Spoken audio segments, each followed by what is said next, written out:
Sivele ibumbene insimbi esithupha lomhla ekseni siyanifisela sinamukela amasonto lamahle nomhla ehlelweni Kusile breakfast show sibangakhulu ukuthi nikhethe kuvuka nathi la lomuhla sivuka ke nemvula kuletinye izindzawo lapha embabane nje liyana nakamanzini liyana ama temperatures aphasi kakhulu. The highest temperature lapha embabane nje namuhla ngo13 kumakhata impela. Siseme ukuthi niphilile nivuka kahle lomhla ekseni libhede lami ngilungelele makagula with the one and only Shumla Kubili 12 mngoni kunjani lomhla ekseni. Ngiyavuka Thombe nje nexwayisa abachube etmotolo labata uphuma nyalo etindlini ukuthi kucancel inkungu la ngephandle nakulelo hlangothi ke kufuna bacaphele basathi khumutane ukuthi bangakhohlwa emajazi ekumbatha njengoba sewuvedile ukuthi nangemambala shubisa umkanja nendlalo kumakhata ngakhona ngephandle sibhekileke bonke ukuthi nalomhla ehlelweni sikhulumise tindzaba tenfufuko lesibona ukuthi live la kangwane line sibonelo lesihle kakhulu ngwenyamenta ukhumbula ukuthi umhlaba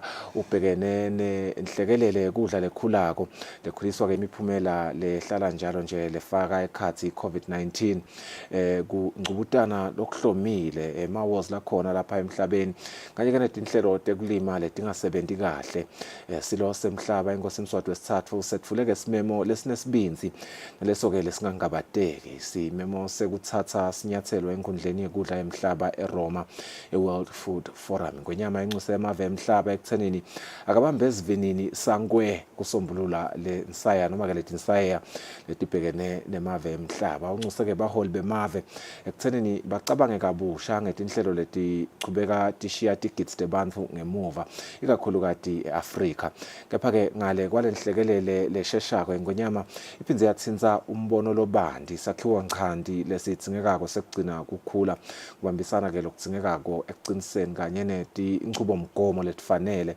ekuthenini ticabangele emaqiniso lahlukile awo onke emave lomhla ekseni sitawuxoxisana nalo khulumela hulumende Alpheus Nxumalo ekuthenini nje sibuke nje bukhulu bemzuzu noma ke bukhulu bato tinvokele tivetwe silo semhlaba sisa phefumula ke lena eRoma eItaly umsebenzi lesitawutse ke sisewubukile siphinde nje sibuke nebumqoka ukuthi kube nebudlelwane lobuhle phakathi kwelive la kangwane netinhlangano temhlaba kanye ke nemave emhlaba la khona emhlabeni sindzaba lesitayicoca lomhla ekseni nakugaba insimbi yesithupha ungenzawo Kanti-ke siphindze sikhulumisane nalabasuka emaphoyiseni njengoba ukhuluma nje ukuthi sekusonzelelo nalihlobo timvula tiningi langa leyashisa kunengilokwendekako abantu batawufuna ukuthi ipolisa emifuleni kanye nasemadamini sifuna ukukhulumisana nje namaphoyisa ekakhulukazi lohlangothi lama scuba divers kuvuka ukuthi ingabe emanti ayingodi kanganani sakhuluma ukuthi abantu abaningi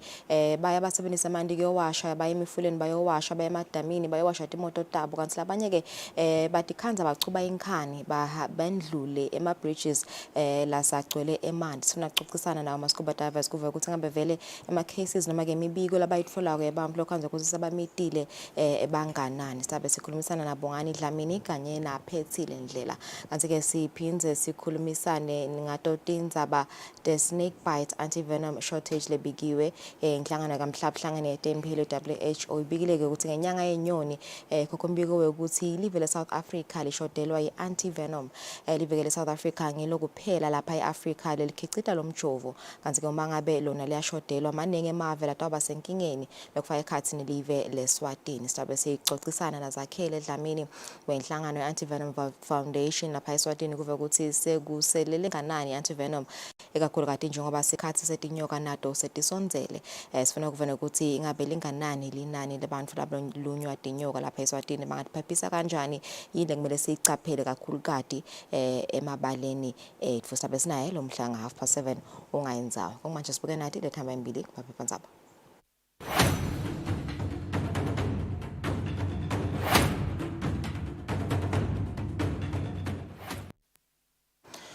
Asicela sibuke lethamba embili ku Times of Eswatini lo mhla ekseni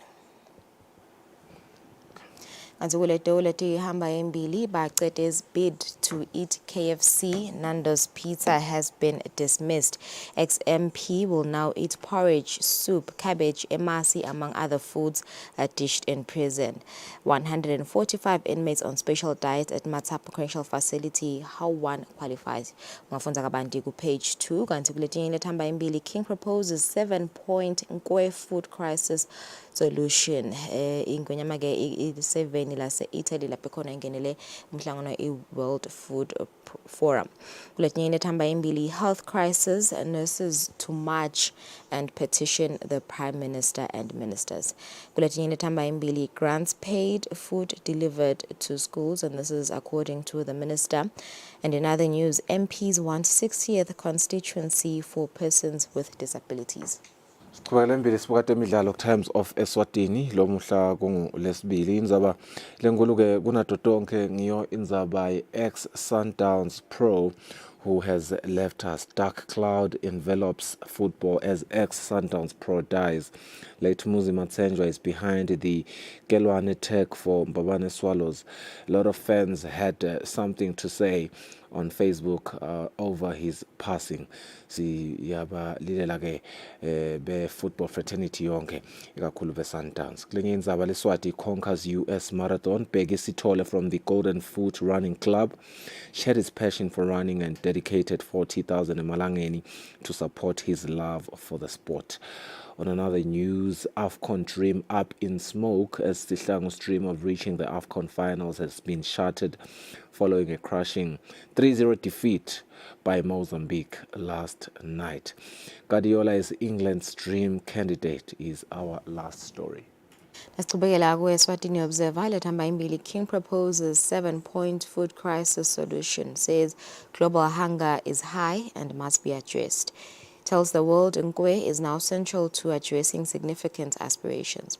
Kuletinye lethamba imbili UNESCO owes Swazimed 60 million malangeni, and this is according to the employees of the university. Kuletinye lethamba imbili man kills lava and dumps naked body in a bush. Kanti kuletinye government wants to track down parents who neglect children. Sihlangu lose when it matters. AFCON dream has been shattered. This follows Sihlangu Semnigati's loss to Mozambique.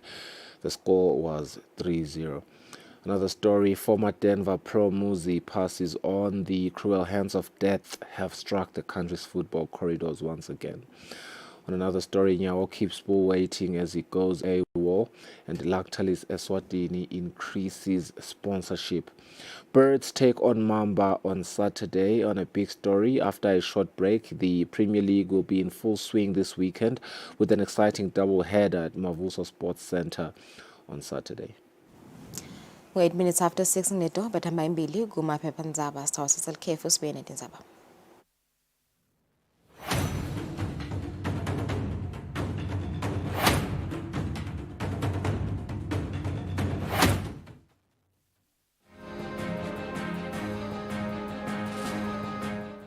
Phela ama-culprits lentisa labantwana letika ngoba umntwana lona 11 lona 12 lona 13 lona 14 lokulala nje usangakakucabanga nangabe kunenombolo which are so horrifying and spine-chilling over a very, very short space of time.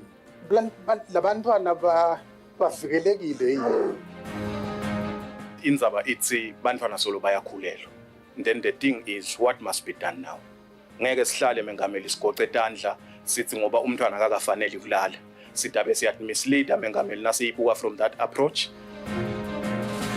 Ubhlungu mangabe seyiphalamende sitawuthi bampa bethu 11 12 sithaka hamba ye clinic siyomfaka implant sesimnika imvume kokuthi akalale noma singaphucuka kwani Madam President simaswati kasho in isikole sincane lesa ukuthi ngaba nenombolo engaka abantwana lokusa mhlambe ba pregnant abekho esikoleni kuyathusa kakhulu nasekuthiwa inombolo engaka kumele isikole sisinye lana sikhulumisa i-national policy ngumthetho waleli velo. I didn't take it from the back of my head. Uthokhulile sitaluthoda ngoba abantwana bawugcina bahlaba ngalomjovo bagcine bangasatali. umsebenzi wethu singemaswati is to protect the family and to protect the dignity of human lives. I've got so many of these kids labamithiswe bobabe labadzala babafakela ne-infection yale HIV akuboshwe bona.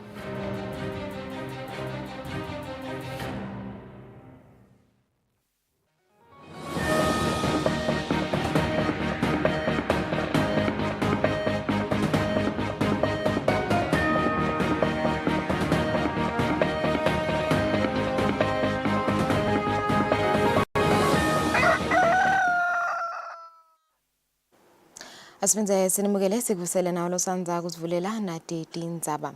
Silo semhlaba sithi kubambisana emkhatsini kwemave emhlaba nemave etifundza kanye netinhlangothi letinye letitimele kungadlala indzima lenkhulu kulwa nendlala necinisekisa kudla lokwanele emhlabeni. Ingonyama bephefumula emhlanganweni wokubuketa itindlela tecinisekisa kudla lokwanele i-World Food Forum lobanjelwe eTheli lapho khona imbube isingethwe liphovela Makela Zuma.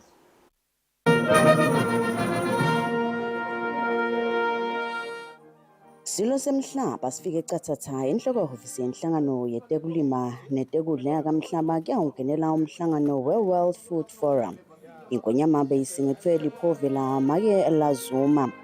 Ekufeni kwayo imbube yenhloko ofisi ye-Food and Agriculture Organization ifike yemukelwa ngumcondzisi jikelele wayo lenhlangano, His Excellency Q Dong-yu. Lo mhlangano uhlanganise tinhlangothi letehlukene temhlaba njengoba uhlanganise labanelwati lolujulile, labanemasu ekushintsha timo letitsite emhlabeni, osondonzima kanye nebaholi betinhlangothi letehlukene. Sicubulo salo mhlangano sithi Global Food for All, for today and tomorrow. Alinganiselwa emashumini lamabili nesiphohlongo emavela ngenelelo mhlangano. Lo mhlangano unetinhlangothi letintsatfu letikhulunyisiwe. Letinhlangothi tifaka ekhatsi indzima lengadlalwa yinsha kutekudla netekulima, tesayensi netebuchwephesha kanye nelithulusi lokubambisana emkhatsini kwabohulumende netinhlangothi letitimele letingekho ngaphansi kohulumende kukhicita kudla lokwanele. Lo mhlangano-ke ubeke insha embili ukuthi nayo ifake sandla ekulweni nendlala. Silo semhlaba sithi kubambisana kwemave emhlaba lokufaka ekhatsi tifundza naletinye tinhlangothi letehlukene kanye nekubambisana netinhlangothi letingekho ngaphansi kwabohulumende temhlaba ngumcokwa futhi kuyadzingeka kutfutfukisa tekudla, tekulima nokulwa nendlala. The current agro-food systems face challenges due to population growth, urbanization, and changing age distributions. These include rising per capita income, which can introduce nutrition issues, leading to increased demand for processed food and animal proteins. Encouraging healthier diets requires education, campaigns, economic measures, and food environment changes. Rapid urbanization and premature rural to urban migration also pose risk, including food insecurity, social instability, infrastructure threats, and potential resource shortages. Inkonyama iphindze yavetela lo mhlangano ukuthi live leSwatini lasukumisa umgomo wankwe ubuke kubambisa live ukuthi likhone kwenta imisebenti leminengi ngekushesha nangekwenta umehluko lomkhulu ekuthuthukeni.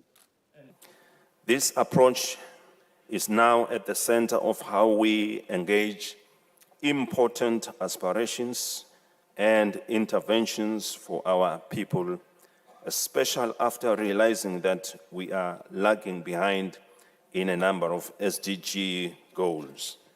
Umcondzisi jikelele wenhlangano yeka-Food and Agriculture Organization, His Excellency Q Dong-yu, ukhutsate baholi bemave ukuthi bambambisane ekuqinisekiseni kudla lokwanele emhlabeni.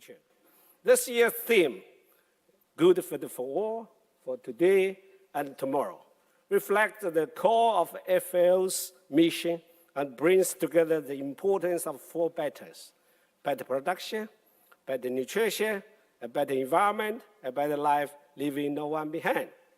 FAO is committed to supporting all members, particularly the most vulnerable, by working to ensure food security and nutrition for everyone. Labanye labakhulumile kulo mhlangano bafaka ekhatsi inkosi yeBesuthu, inkosi Lethiwe wesithathu, naye lovetile ukuthi kutshala lwati nemali ekulweni nendlala kungafaka sandla lesibandi ekushintsheni lesimo emhlabeni. Simo sendlala emhlabeni siyachubeka nokuba bucayi ikakhulukazi kusukela ngemuva kwemkhuhlane we-COVID-19. Etintsabeni kubika Pholile Maziya, Anathemba Mamba, enhlokodolobha ye-Italy iRome. Liphini landvunankulu imphungathu Kusile dladla lithi uhulumende uhlela kuyikhulisa imbasha yabantu labadzala eminyakeni lotako ukuze bakhone nekunakekela abatukulu njengoba linyenti lebantu labadzala bahlala nabo. Liphini landvunankulu belikhuluma ngesikhathi live leSwatini likubhala usuku lwabantu labadzala leligujwe enkundleni yasemhlangatane. Lihhovisi eliphini landvunankulu lihlanganise bamfula abadzala enkundleni yasemhlangatane kugubha lilanga lakamhlaba labo bamfula abadzala. Bamfula abadzala ke bangenele umsebenzi babonga ukuhlonishwa nekukhunjulwa ngalendlela bacela kulolu phini landvunankulu ukuthi uhulumende sekabukede indzaba yembasha yabo njengoba naku sebahlala nebatukulu. Siyabonga bona lekasipha bona unomdzala manje vele. Phela sinebogogo sesasala netinswane. Labanye bethu bayatyala lebabise lakithi bashiye khona lapho. Mama simfuthatha lo 500 ebona Nkosi kaMasisoli wephiwa. Kodwa nje uma kuyabalo kanzo 500 uvuma ukuthi wena usele lembuku in 500. Thola nazo. Kepha kuke asinalutho. Inyanda leyo ma. Ukuphela uyakwati, ukudala uyakwati. Liphini landvunankulu imphungathu Kusile dladla lithi uhulumende uyasibona nembala singo sokwengeta lembasha yabo bamfula abadzala. Siyibukede lenzaba masifika. Ngoba kunanaba nabo labakhubatekile. Libe kaze bangatholi lutho kukuncane kakhulu. Sathi masikhuluma khulumende ukuthi awu sicela Nkosi yami leya laba labakhubatekile ifane ifike ku500 bese bogogo nabomkhulu sithi gaca. Siyesithandze vele kakhulu ukubekisa ngabomakhelwane. Awalingani lamabhodo. Makhelwane mkhulu kakhulu. Ilunga lephalamende lenkundla yasemhlangatane umhlonishwa Madala Mhlanga uvetile ukuthi lenkundla njengato tonke tinkundla eveni inenkinga yebamfula abadzala labeswele nebantfwana labahlala bodwa. Bakhona sinabo khona la gogogo nabomkhulu nebantfwana lokhanza bahlala bodwa. Qhubeka mhlonishwa indlandluno kakhulu kwesenhlitiyweni yalesive sithembe wena. Liphini landvunankulu liphindze lavula indlu yakhe lo mumfu lomdzala bekahlala endlini lengekho esimeni lesikahle wavakashela nebantfwana lebe baphathekile kule nkundla lapho ethembise khona ukuthi uhulumende utawungenelela kulesimo. Edindzabeni yeSwatini TV kubika Samkelisiwe Khoza nasimuva Shongwe emhlangatane. Imvona yelitiko letinkhundla umhlonishwa Sikhumbuzo Dlamini ithi ngemthetho wahulumende wemimango pheceleti local government hulumende uhlose kwenabisa intuthuko kuvaleke tikhebesi letikhona emkhatsini wesive lesisemakhaya naleso lesisemadolobheni. Imvona ithi hulumende uniketwe ngemakhosi umsebenzi wokuthuthukisa inhlalakahle yalo lonke leSwati. Kulapho khona indvuna yetinkhundla beyifuna kuva nje ukuthi ngabe boba bebona njengalokho nje babuke imimango yini lebahluphile in terms of ukusebenta le emimangweni bafuna kubanyizwa kanjani nekuthi nje babheke ukuthi indvuna noma ke litiko libambisana njani nabo. Sicale lapho ke batibekela ke abantu abadzala nabo bakuveta vele kabanti lokuthi ingcinamba lenkulu lebahlasele kulamalanga labacela ukuthi uhulumende ayiprioritize noma kayibeke embili indzaba emigwaco. Imigwaco yokuqala lengene ekhathe emiphakatsini nje licobo lwayo nemigwaco lekhona lemakhaya bathi awuselive selibe sike sabeka akusahambeke akusangeneke emakhaya akusafike etibhedlela akufike etikolweni nako labagcile ko kakhulu phose bonke labakhuluma njengoba babone nje babonge tinkhani boshifu nabantu benkosi vele bathi bayacela ukuthi asimane sibambisane nahulumende ekutheni imiphakathi ingasali ngaphandle nakwentiwa indzaba tentuthuko ikakhulu indzaba temigwaco. Base ke sebaphindze bayakhuluma nangendzaba ukuthi kumqoka lokuthi uhulumende vele asonzele kubantu angahlali kakhulu embabane. Kusijabulisile ke lokho ngoba vele lamuhla iphathi yesibili sibabidele yona utokhuluma ngendzaba yemthetho lesiusukumisile umthetho we local government bill lapho khona sithi uhulumende anganjani kubantu singawakha kanjani lama structures lama local authorities ukuthi uhulumende lomncane abe khona marginalized group nawa ngamanye nasekuyakhethwa njengalaba disabled but ihlangana lebodwa nje batickets kungabe sekutanana nathi sizoba kuzothi labantu abarepresent ba-represent bona labavele ba-marginalized. Njengoba lo mthethosisekelo ungumthetho wemaswati awonke, emaswati awonke afanele ukuthi awufunze kuze awuqonde ungene emqondweni yawo. Kutawukwenzeka kanjani lokho umbuzo wami lapho khona ngoba ubhalwa ngesilungu. Sizathu lesente kokuthi i-decentralization siyale sikhanzile kulukhulu. Sayikhanza ukuthi ungakalungiswa isiyisa ebukomini ukuthi kutake kati compliance. Letinesiko lele ngilokhu singokona thina. Iphalamende itibekele umgomo yokusonzela esiveni nekushaya imithetho letawubona abantu labakhubatekile bangena etikhundleni tebuholi nasetigabeni letahlukene tentuthuko yelive. Lokho kuvedwe ngumcondzisi wetinkhulumo ephalamende umhlonishwa Jabulani Mabuza emhlanganweni wephalamende bekutsingitsa tindzaba tebantfu labakhubatekile kanye netindzaba tekukhula kwebantfu eveni. Uhulumende welive lase-Eswatini ngekubanjiswa tinhlangano letahlukene kufaka ekhatsi inhlangano yemava labamhlophe kuleli, i-UNFPA kanye nenhlangano yelesambulelo setinhlangano tebantfu labakhubatekile kuleli, libambe umhlangano nephalamende yelive indlu yabaye esikhulu, lapho khona amalunga ephalamende afundiswe khona ngetindzaba tebantfu labakhubatekile netindzaba tekukhula nekutalana lapha eveni. Umcondzisi wetinkhulumo ephalamende umhlonishwa Jabulani Mabuza uthi kumgcoka ukuthi iphalamende yelive itinake tindzaba tebantfu labakhubatekile. Namuhla kuphindze kuhambisane ke bahlonishwa neSADC project nayo lekhulumisa tindzaba tale inclusivity njengoba nje bakhuluma labakhulume ngephambi kwami ukuthi kumgcoka ukuthi nalawo mapolicy lesiwakhako eveni noma ke leyo mithetho lesiyakhako ithatha into consideration tonke tinhlangothi lesinato eveni. Bhekekile ke ukuthi ekugcineni bese siyabuka ke ukuthi mhlawumbe nangabe kudzingeka umthetho ngomthetho lo kanjani lesingawakha sesine information lesiyithole kulolu hlangothi loluthinzekako ngaloyo mthetho.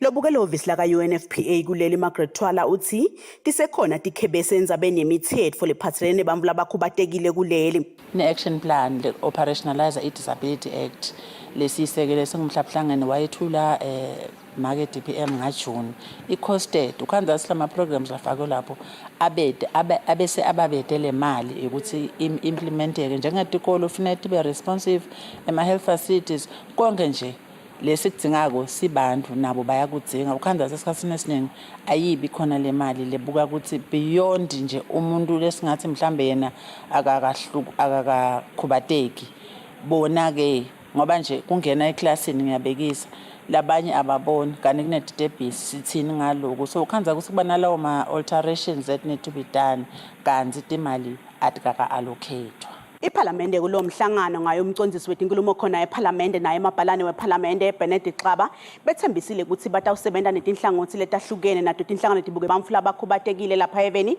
kucinisekisa ukuthi iphalamende idlala ligalelo lelifanele endzabeni yekutfutfukisa inhlalakahle yebantfu labakhubatekile kuleli.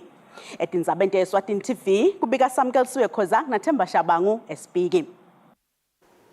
Imphunga Stukimota ithi yakusiwe umuthi nemaphilisi kuphela lokuphilisa umuntfu logulako kodwa nekunakekelwa ngoluthandvo kuyamphilisa logulako. Imphunga bekhuluma isibhedlela sahulumende eMbabane ngesikhathi kugujwa lusuku lokunakekela labagulako nelusuku lokugezwa kwetandla. Litiko letemphilo lihlanganise emalanga lamabili lekulanga lekunakelela labagulako i-Palliative Care Day nelilanga lebumcoka bekugeza tandla i-Hand Washing Day. Imphunga Stukimota lebeyisikhulumi kulo msebenzi ithi lutsandvo liyamphilisa umuntu logulako kumgcoka-ke kumnakelela ngeluthandvo njalo njalo. Kwelulama Nzondo akukabuki emaphilisi kuphela kuya nangalendlela lokuphetheke ngayo ngoba uma ngabe uphetheke kabuhlungu labanye uye beve bathi yathi sekungcono kufa ngoba ngiyahlupa kanti lo mfana botamnakekela ngelithando omkhombise lo ukuthi lolo kwendako hayi ukuthi utikhipha ecaleni hayi ukuthi ngoba unemsebenzi lo ungonesi noma ungudokotela ufanele nje uwende kahle atokhona naye ative emukelekile atokhona nalokuthi aphole aphile. Sister Felicity Lukhele naDudu Ngcamphalala bachaza ngobumcoka balamalanga lamabili. Sine futhi siqinisa lo moya wakho noma idokotela lakho seluphala seliphila ngemali ngoba sethu lesimcoka ekuhambeni kwemuntu umphefumulo wakhe ukuthi uyophumulela kuphi uyadini ulungisele yini phindeke lenye ihlangothi sesilende ukuthi mase ngoba uma aphathekile noma ngakubani sesiyabona hayi indlela iyahamba but ukhanza ukuthi umndeni asikhonde ukulungisa ipolisi ikhona yini uthi uhlupha kubona nabani bani uthi ukhankala imbuti yakhe inini yabo lokho kuyitimphethe ekugcina sithi qinisenani lokhu yikwendeni tonke tifo letikhona sitivikela kahle ngalokho siwashe etandla ngako bekumcoka ukuthi sigcine etandla tethu tihlobile ngaso sonke isikhathi ngoba tandla tethu ngitona sitisebenzise tintweni letiningi kude lokwentako ungakusebenzisi tandla ngilokuhlobile ngilokungcolile usebenzisa tandla. Litiko letimpilo ke lihambisa embili impilo yesigulane uthi logulako akanakwe ate aphile kungako bonesi bathatha tifungo tekunakelela tigulane ngeluthando njalo uma baphothula emakolishi nasemanyuvesi. Etindzabeni ngingiyani Msibi nginabongani Masuku sisembabane.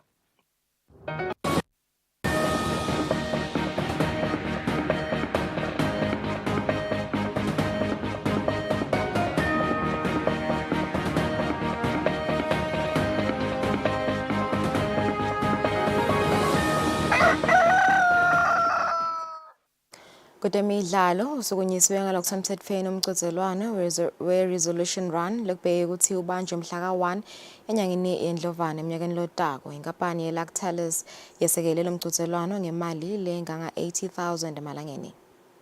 Usukunyiswe ngalokusemthethweni umqhudelwano we-resolution run weminyaka lotako 2025. I-resolution run ibanjwa njalo ngeminyaka kanti eqala ngeminyaka 2016 ibanjelwa eMlilwane. Xolani igama lobukete kumaketha eBig Game Parks uthi nalonyaka kwesifiso sabo ukuthi tinombolo talabo labangenela lo mqhudelwano tingeteke. Prizes we're looking at the 21 kilometers to be at 250 per person. That includes conservation fee. And for those who have wild cards, so wild card, it is a card that you can buy at any of our offices that gives you access to any of our parks, anytime, any day, whenever, throughout the year, which for most people, I normally encourage it because it does not limit you into the conservation fee. And then we have the 10 kilometers, which is 170 per person, and then the 5 kilometers, which is 130 per person. One thing that we would like to point out there, we have put it out on our posters, which will be going out today for the online entries, is that for the first paid and entered 200, they get free goodie bags. I think I need to repeat that because most people, they end up entering and then they do not pay and they expect the goodie bag. So you pay, you enter. If you're part of the 200, you get a free goodie bags that would have some goodies as you can see in front of me and some of our lovely t-shirts that we normally have. We started out our sponsorship, as she's mentioned, 2 years ago, growing annually. The first partnership was worth 35,000 Malangeni. And then obviously last year it grew to 45,000. And then this year it's 60,000 Malangeni in cash. And then 20,000 Malangeni in terms of stock and merchandise. Inhlano ledlalisa umdlalo matubano kuleli ithumisa yona iBig Game Parks. Lelungisa lo mqhudelwano lophinze ubonakale udlala inzima lenkulu ekuthuthukiseni wona umdlalo matubana kuleli. Lo mqhudelwano kubheka ukuthi ubanjwe mhla ka-1 ngenyanga yeNdlovana eminyakeni lotako. Eminyakeni losetu lo mqhudelwano wangenelwa tingijimi letilinganiselwa ku-613. Lobike lo msakade Eswatini TV temidlalo ngilinda Dlamini kanzi umbiko uhlanganisa nguFabrice Msonera eMbabane. Lokhulumela inhlangano yama-darts kuleli flag Nxumalo uthi umthelela wekudlalisa imidlalo ye-Region 5 lebeyidlalwa lapha ekhaya sewuyabonakala njengoba abadlali batfola lithuba lekucinisa indlela lesebadlala ngayo ku-league. Nxumalo bekakhuluma nakuchubeka indzebe ye-Esric Darts League esikolweni Langeni kaLobamba. Sadiphethe ngaleto temidlalo sitabahlole temakethe nasibuya sitabe sendlalela inkulumo yengwenyama lebekalayitfulile ku-World Food Forum.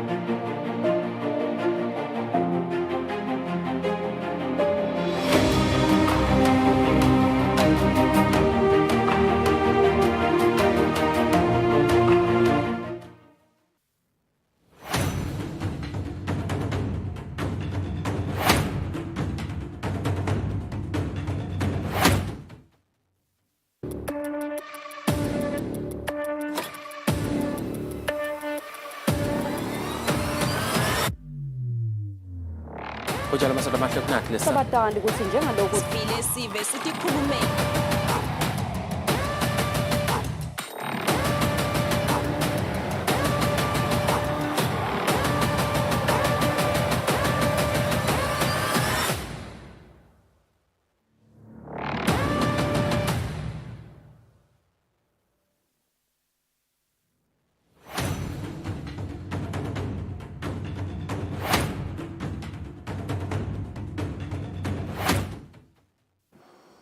Welcome back to the program. Now let's turn our attention to the profound words of His Majesty King Eswatini III as he addressed the global community at the prestigious World Food Forum in Rome. Well, now are you? Your Majesty, the floor is yours.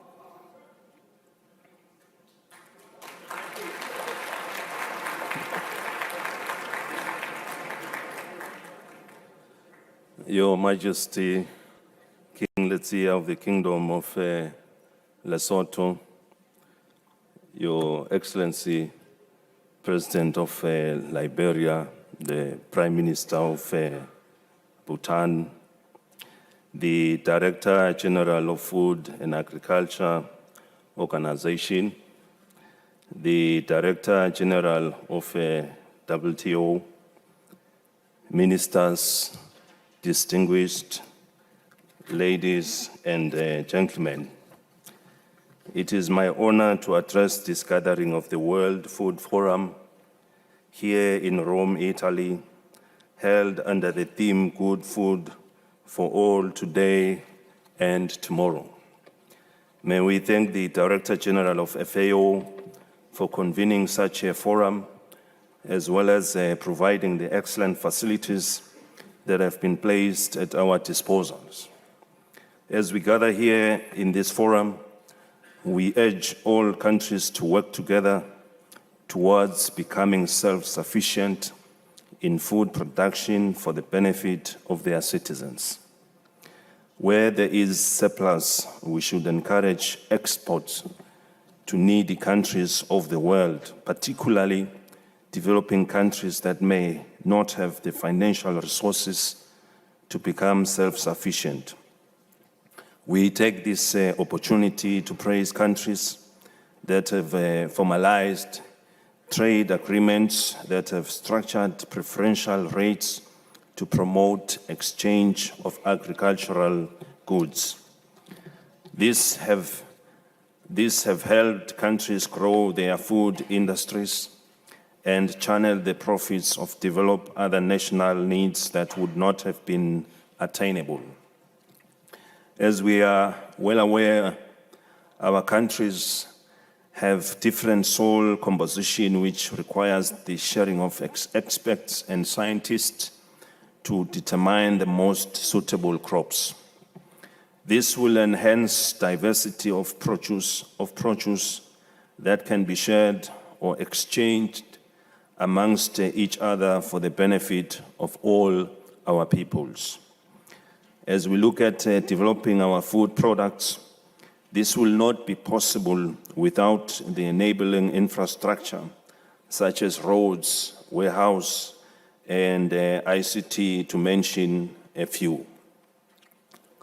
This will make it possible for ease of moving produce from the field to the intended destination.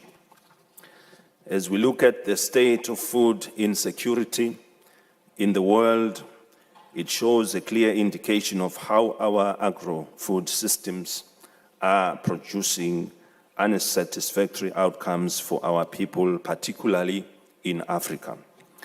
It is clear that current food systems are leaving too many people hungry, while increasing other types of malnutrition.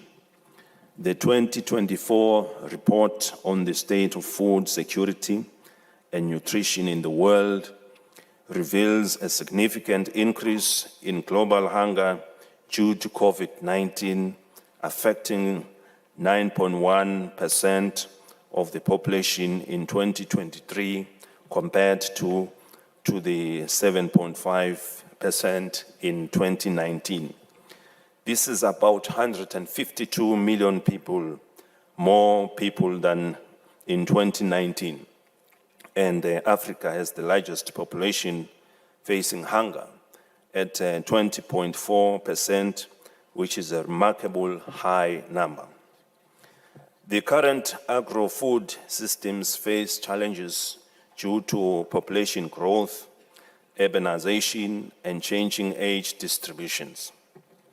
These include rising per capita income, which can introduce nutrition issues, leading to increased demand for processed food and animal proteins. Encouraging healthier diets requires education, campaigns, economic measures, and food environment changes. Rapid urbanization and premature rural to urban migration also pose risk, including food insecurity, social instability, infrastructure threats, and potential resource shortages. Your Majesties and Excellencies, the 2030 Agenda, which is a set of 17 Sustainable Development Goals, was adopted by world leaders to create a dependable future. However, due to major global events like COVID-19 and the armed conflicts, progress towards achieving them, particularly SDG 2 of zero hunger, has slowed down. Over 590 million people worldwide will still suffer from hunger in 6 years' time. Our agro-food systems are also linked to climate change, biodiversity loss, deforestation, and soil degradation, contributing to 30% of global greenhouse gas emissions and 70% of water use.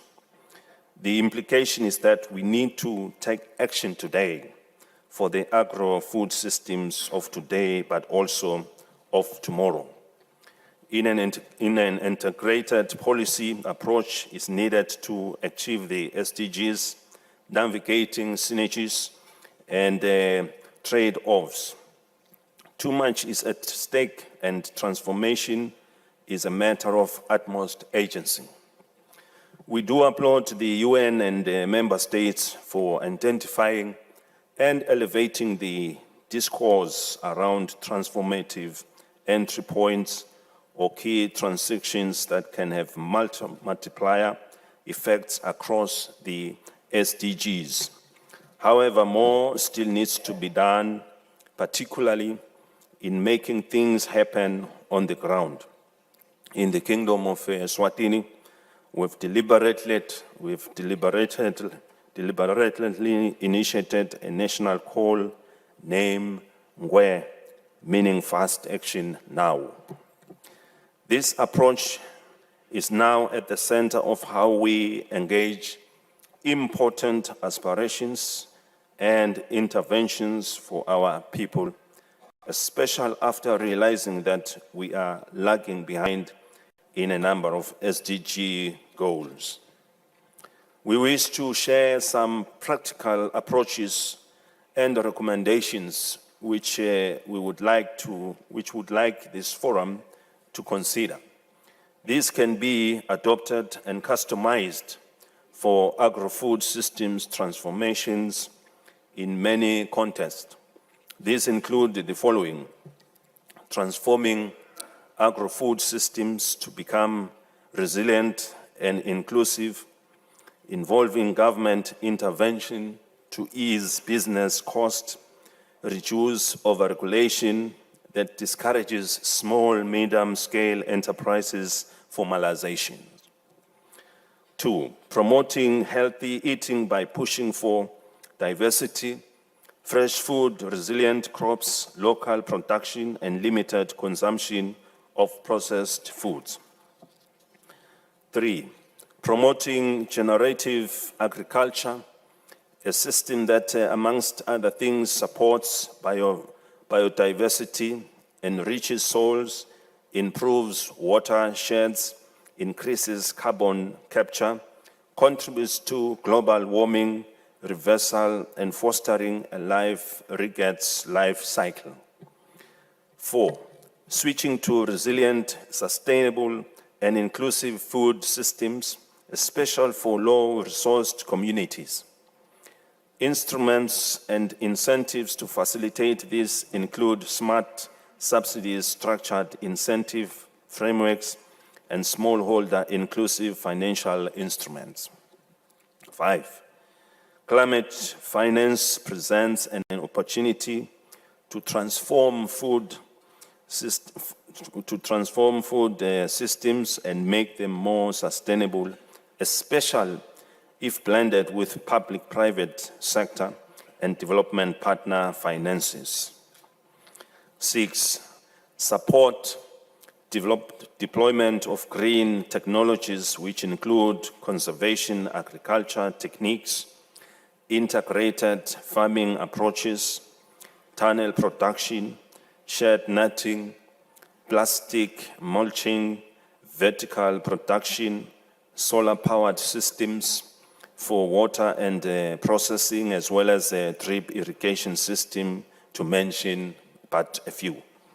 7, harness the accelerations of agro-food systems transformation as identified by FAO, namely data and information systems, digital technologies, and innovation, as well as fit-for-purpose institutions. We are pleased that global awareness of agro-food systems issues is growing, and more people feel the urgency to implement change, with our youth ready to spearhead action. We believe this is why the forum has chosen the 2024 theme, Good for All, for today and tomorrow. The focus is on transforming agro-food systems for the benefit of all, including youth, women, indigenous and vulnerable peoples and farmers. Good food involves healthy diets, sustainable livestock, fisheries and crops, biodiversity conservation, and responsible management of forests, wetlands, soil, and water. By forging new paths of action, including multi-sector and agent partnerships for agro-food impacts at the local, regional, and global levels, the WFF aims to achieve a more sustainable, resilient, inclusive, and hunger-free future for all. Your Majesties and Excellencies, a sustainable transformation of food and agricultural systems is required global at all levels. This will require international cooperation, including regional and South-South cooperation, as well as the engagement with different stakeholders. Join us and take action for agri-food systems transformation and for our shared future. We commend and thank the FAO for its goals, programs, and support towards ensuring food security in the different countries. The Kingdom of Eswatini is one of the beneficiaries, which has seen an immense improvement in her food production initiatives. Excellencies, ladies and gentlemen, we must not rest until every country becomes self-sufficient. I leave you with a new word calling for action now, where I thank you. May Almighty God bless us all.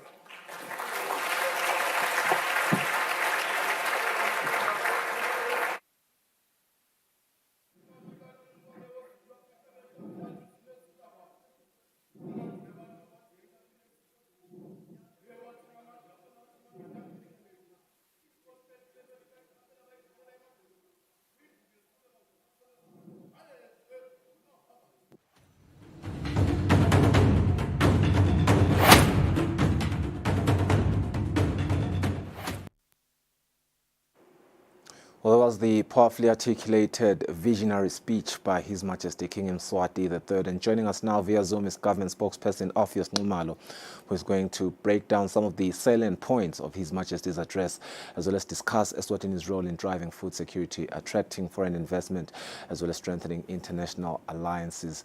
Ophius, a very good morning to you. Thank you so much for your time this morning. His Majesty did not mince his words at the World Food Forum, calling for swift and decisive action to tackle the global food crisis. What does this urgency mean for Eswatini, and how do you think the international community is likely to respond to this call? I'd advise that may you please rotate your phone. It looks as if it has taken a different orientation than the one that is preferred. Thank you, Mguni. Yeah, I don't know what is it. How is it now? Banzi?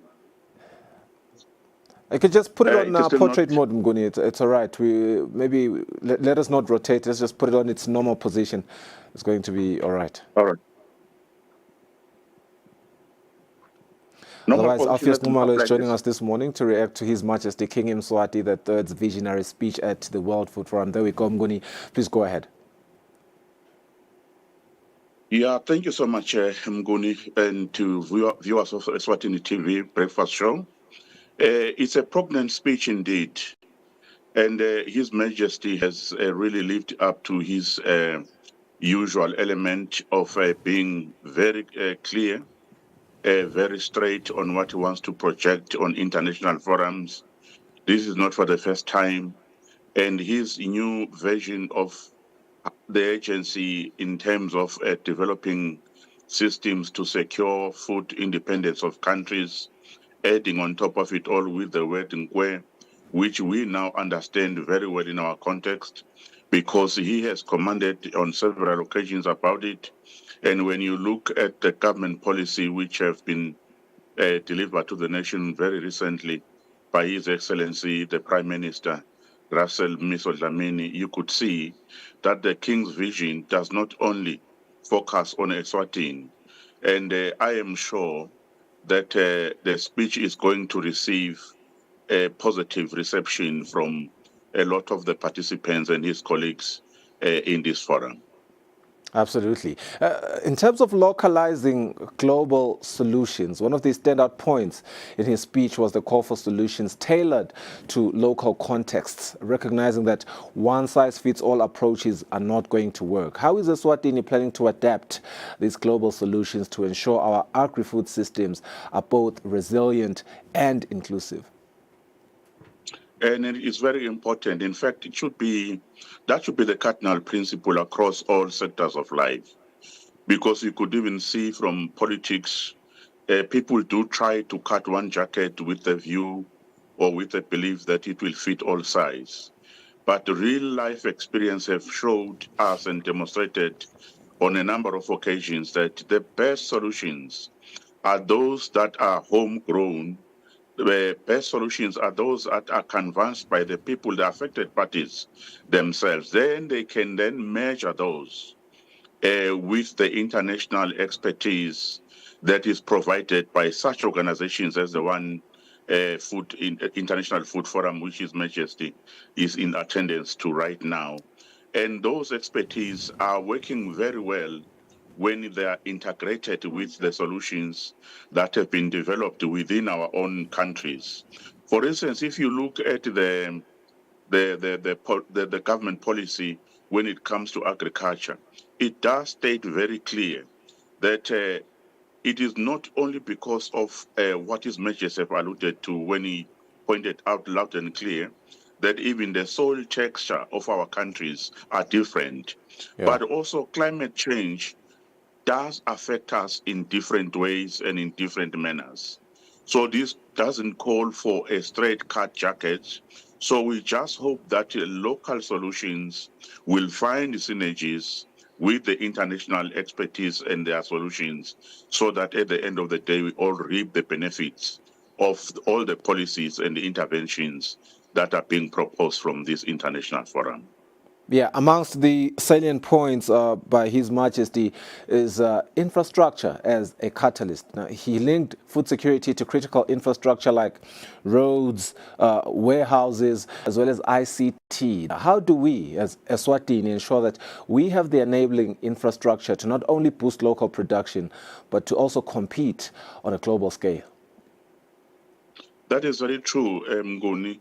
His Majesty is talking about things which some of them he has already commanded his government to work on them and implement them in this country. For instance, the storage of the production of farmers is one critical development which will also seek solutions from ICT, because most farmers are producing the necessary food.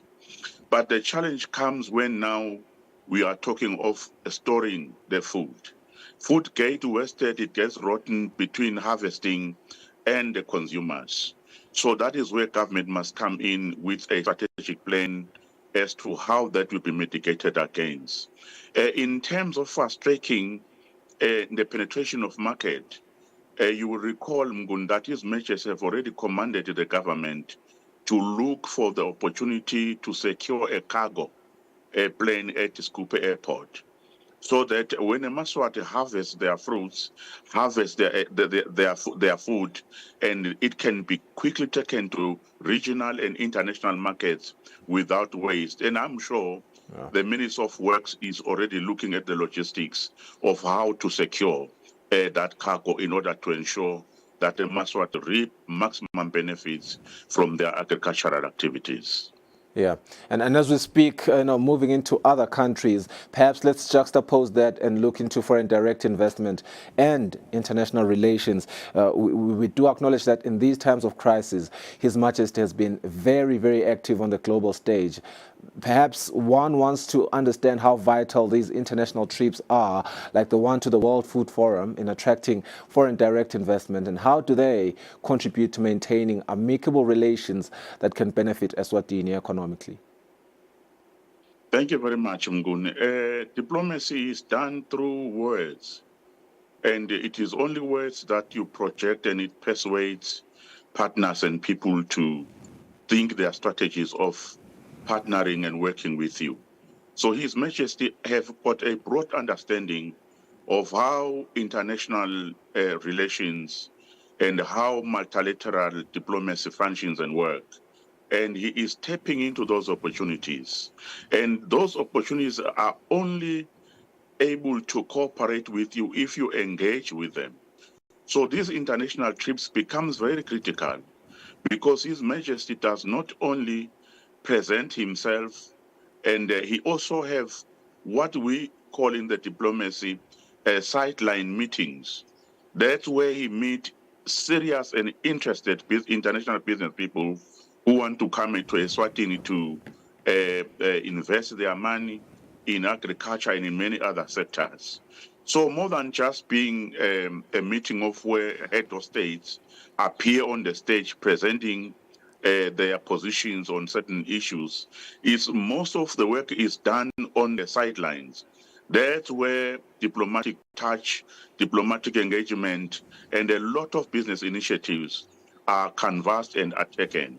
As you would see that most of His Majesty's latest trips, they will always include critical ministries.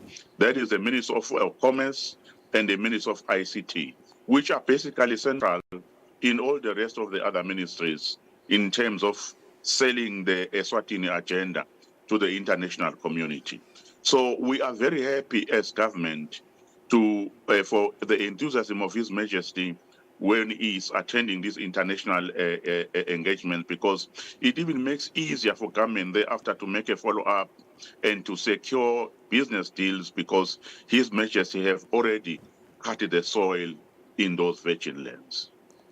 Office Nxumalo, thank you so much for your time. Government spokesperson Office Nxumalo, forever willing to chime into the developments of the nation. It is a vision for the future indeed, the King's vision, which is extending beyond immediate fixes, as he talked about creating sustainable, resilient and inclusive food systems. Bayethe, wena phakathi. So let's go for a net break. We'll be back shortly with our traffic update for the day.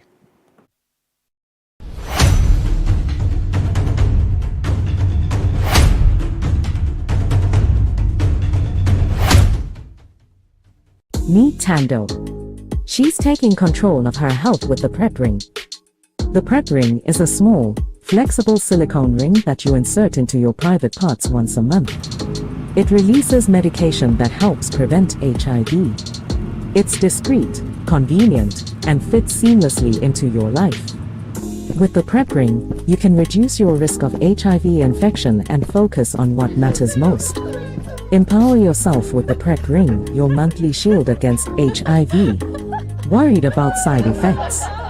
Most people on PrEP experience minimal side effects. Choose the PrEP ring to prevent HIV. Kusukela ngeminyaka wa-1963, Farm Chemicals solo inkampani lehamba phambili etinvente kulima. Sinabo bomanyolo, kwekulapha imfuyo, inhlanyelo, emathange, kwekunisela kanye nerange Farmer's Choice leyiquality. Ihamba range lemelana nalo lonke ihlobo lesilokatana. Itange kwehlukahlukana, kuye ngekuthi tilokatana tini letikuhluphako. Ungawuthola umkhiqido wethu kuto tonke titolo letinkulu lapha kaNgwane. Sitolo sethu siseMalkens kanye naseBig Bend. Ungasishayela ucingo ku 7808 1555 555.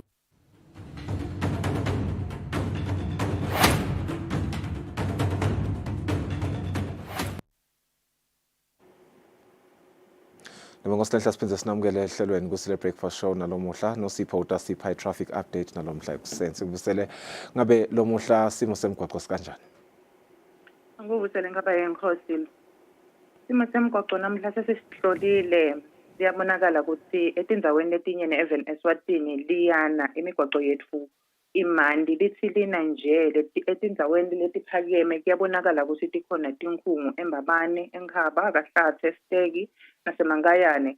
Ucela nje ukuthi bashayeli nabahamba kule tindzawo leti phela abashayeli ngekucophelela lokukhulu, bakhanyise amalambu abo ukuze batokhona kubonana phela. Ikakhulu lapha eMbabane emva kwelitshe kunema-traffic incumbi lemile nje lapha e-polling station, kanti kunetinkhungu letikhansa phasi. Akubonakali kahle nje imoto yakhona ingasile ekhanyisa kahle, utawuka makuthube nenkinga. Kucela-ke ukuthi bashayele izinga labo lekucaphela nabahamba kule ndzawo le libe ngilisetulu kakhulu. Nasichubeka ekhathi edolobheni eMbabane lapha eMangwaneni nakaKiya eChumane nase-Super Spa tibanete mgwaqo adisebendi. Nalapho siyacela ukuthi bashayeli abanikane amathuba lanele phela bahloniphane. Nasichubeka sehla sibheka khona edolobheni kaManzini nakhona liyana tibanete mgwaqo-ke lapha e-food line akusitona letisebenda kahle. Siyacela ukuthi nalapho bashayeli abanikane phela emathuba lanele.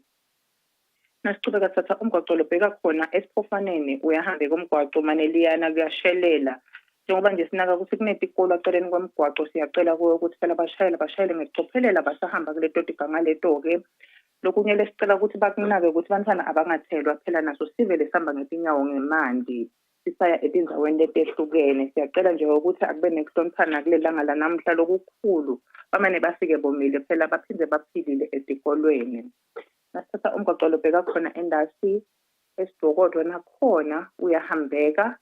Siyabona ukuthi inkomo zikhona letibonakala kancane emgwaqweni. Siyacela nje ukusiza ngalo mshayeli libe ngilesetulu kakhulu nakahamba kule ndawo leyo-ke. Nasithatha umgwaqo lobheka Sigege nakhona umgwaqo wethu uyabonakala ukuthi unetinkomo nyalo ekuseni. Ucela ukuthi bashayeli nakhona izinga labo lekucaphela phela libe ngilesetulu kakhulu. Ngalokunye abashayeli bayacela ukuthi basashayela namuhla abalinake phela lizinga labo lelitubane baphinde banake futhi isigaba sabo sekulandelana phela ukuze bangakhona batogwema ukuthi bashayisane ikakhulu kulelanga lanamhlanje ngoba kuyabonakala ukuthi liyana kanti umgwaqo yethu phela ihle ishelela ingako lesinazo namuhla. Khonye wandlovu sibonga kakhulu lo mbiko losipha wona nalo muhla sithembe ukuthi baqhubi betimotolo batawucaphela tonke leto tsigameto la sativeti yena lokukhulu ke kwexwayisa nje ukuthi baqhubi betimotolo bangatheli labahamba ngenyawo ngemali sibahlola emarket tindzaba tesingisi masibuya.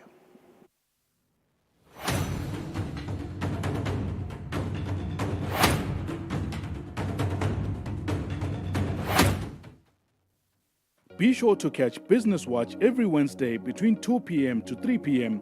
where we feature the latest updates on business news, market trends, and exclusive interviews with industry leaders, as well as insights on emerging small and medium enterprises in the commercial sector.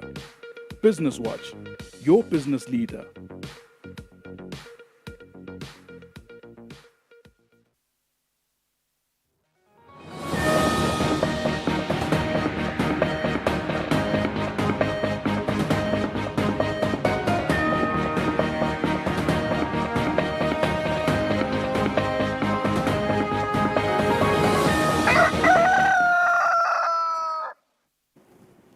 Welcome back. Let's look at our English news. His Majesty King Mswati III says international cooperation, including regional and south-to-south, as well as engagement with different stakeholders, is required for sustainable transformation of food agricultural systems.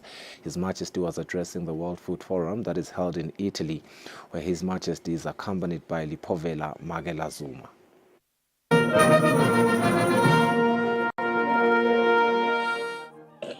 His Majesty King Mswati III arrived at the headquarters of the Food and Agriculture Organization of the United Nations for the World Food Forum. His Majesty the King was accompanied by Lipovela Magela-Zuma. Upon arrival at the Food and Agriculture Organization headquarters, the King was received by FAO Director General, His Excellency Q Dong EU.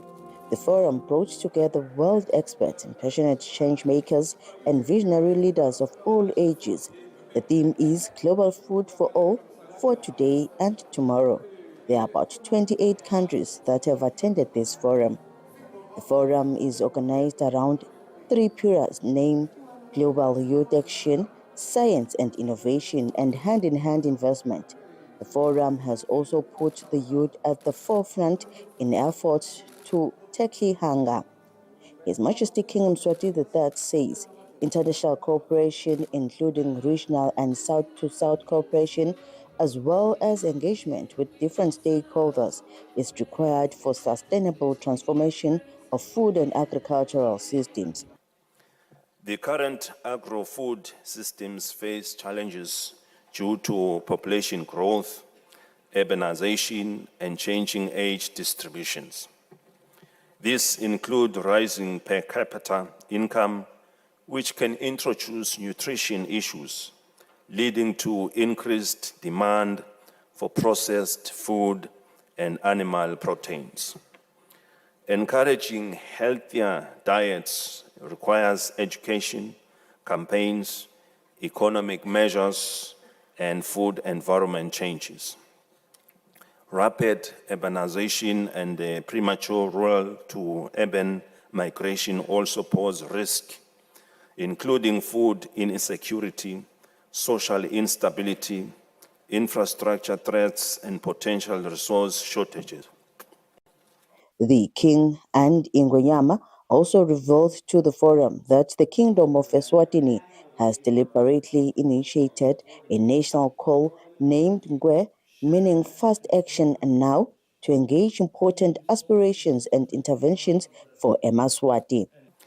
This approach is now at the center of how we engage important aspirations and interventions for our people, especially after realizing that we are lagging behind in a number of SDG goals.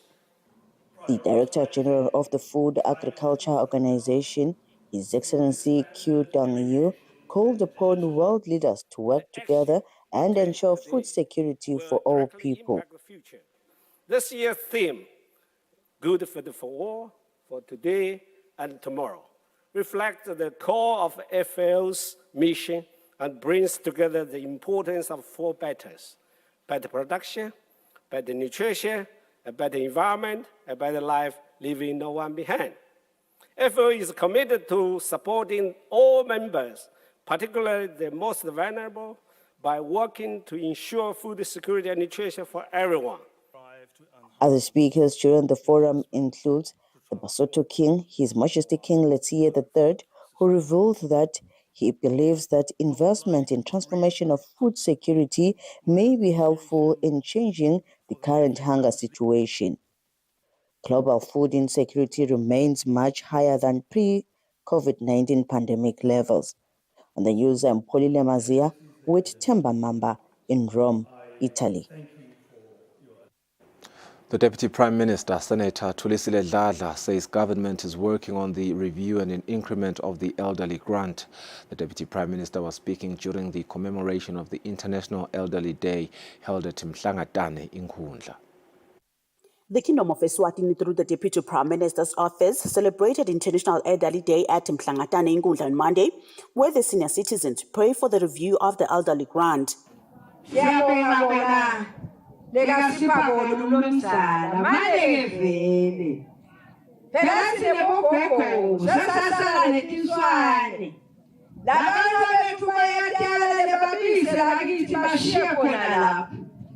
Mama sifucha talo 500 ebona nkosi amasisoli wepiwa kodwa nje ubathuya balo kanzo 500 uvuma ukuthi wena usele mbuku in 500 uthola nazo kepha ke asinalo inyanda leyo ma In response, the Deputy Prime Minister, Senator Kusile said government will indeed look into the review of the grant. Sibukete lenzaba masifika ngoba kunanaba nabo labakhubatekile libe kanze bangatholi lutho kuncane kakhulu sathi masikhuluma khulumele ukuthi awu sicela Nkosi yami leyalaba labakhubatekile ifane ifike ku500 bese bogogo nabomkhulu sithi gaca siyesithanze vele kakhulu ukubekisa ngabomakhelwane awalingani lamabhodo makhelwane mkhulu kakhulu. Mhlangatane, Member of Parliament Madala Mhlanga, said they have quite a number of vulnerable elderly people and child-headed homes. Bakhona sinabo khona la gogogo nabomkhulu nebantwana lokhanza bahlala bodwa. Kubeka mhlonjana indlandluno kakhulu kwesenhlitiyweni yale sive sithembe wena. The Deputy Prime Minister also handed over a house built for an elderly person by the government. Reporting for Eswatini TV News, I'm Samkalswe Khoza with Zimuva Shongwe, Mhlangatane. The Honorable Minister of Tinkhundla, Sikhumbuzo Dlamini, has met with chiefs and traditional leaders from the Shiselweni region on a consultation meeting on the Tinkhundla local government bill. The meeting took place at the George Hotel on Monday. Kulapho khona induna yetinkhundla beyifuna kuva nje ukuthi ngale boba bebona njengalokho nje babuke imango yini lebahluphile in terms of ukusebenta le emimangweni bafuna kubanyizwa kanjani nekuthi nje babheke ukuthi indvuna noma ke litiko libambisana njani nabo. The Minister of Tinkundla Sikhumbuzo Dlamini says the purpose of the meeting was to hear traditional leaders' concerns and how the ministry can assist them. He says their major concern is the accessibility of roads, which delays progress and roads to schools and homes, especially during the summer season, and asked for government to intervene. He says they also talked on the local government distribution. The chiefs and Tinduna also were able to ask questions. Marginalized group nawa nasekuyaphethwa njengalaba disabled but ihlangana lebodwa nje batiketse njengoba lo mthetho sisekelo umthetho wemaswati awonke emaswati awonke afanele ukuthi awufunze kuze awuqonde ungene iqondweni yawo sizathu lesente kokuthi i-decentralization The chiefs say the decentralization policy must be practical even in the outskirts of towns, not only in urban areas but countrywide. For Eswatini TV News, I am Kiani Msibi with Bongani Masugu at the George Hotel in Manzini. The Speaker of the House, Jabulani Mabuza, says Parliament improves their engagements with persons with disabilities in order to be best informed when formulating legislations that touch on persons with disabilities. The Speaker was speaking during a workshop of parliamentarians on disabilities issues as well as sexual reproductive health. The government of the Kingdom of Eswatini, in partnership with the United Nations Population Fund, UNFPA, FOSWA and the European Union, held a workshop for the House of Assembly on the rights of persons with disabilities and sexual reproductive health and rights. Speaker of the House, Jabulani Mabuza, opened the meeting. Ne-SADC project nayo lekhulumisa tindzaba tale inclusivity njengoba nje bakhuluma labakhulume ngephambi kwami ukuthi kumcoka ukuthi nalawo mapolicy lesiwakhako even noma ke leyo mithetho lesiyakhako ithathe into consideration tonke tinhlangothi lesinato even bekekile ke ukuthi ekugcineni bese siyabuka ke ukuthi mhlawumbe nangabe kudzingeka umthetho ngomthetho lo kanjani lesingawakha sesine information lesiyithole kulolu hlangothi loluthinzekako ngalo mthetho.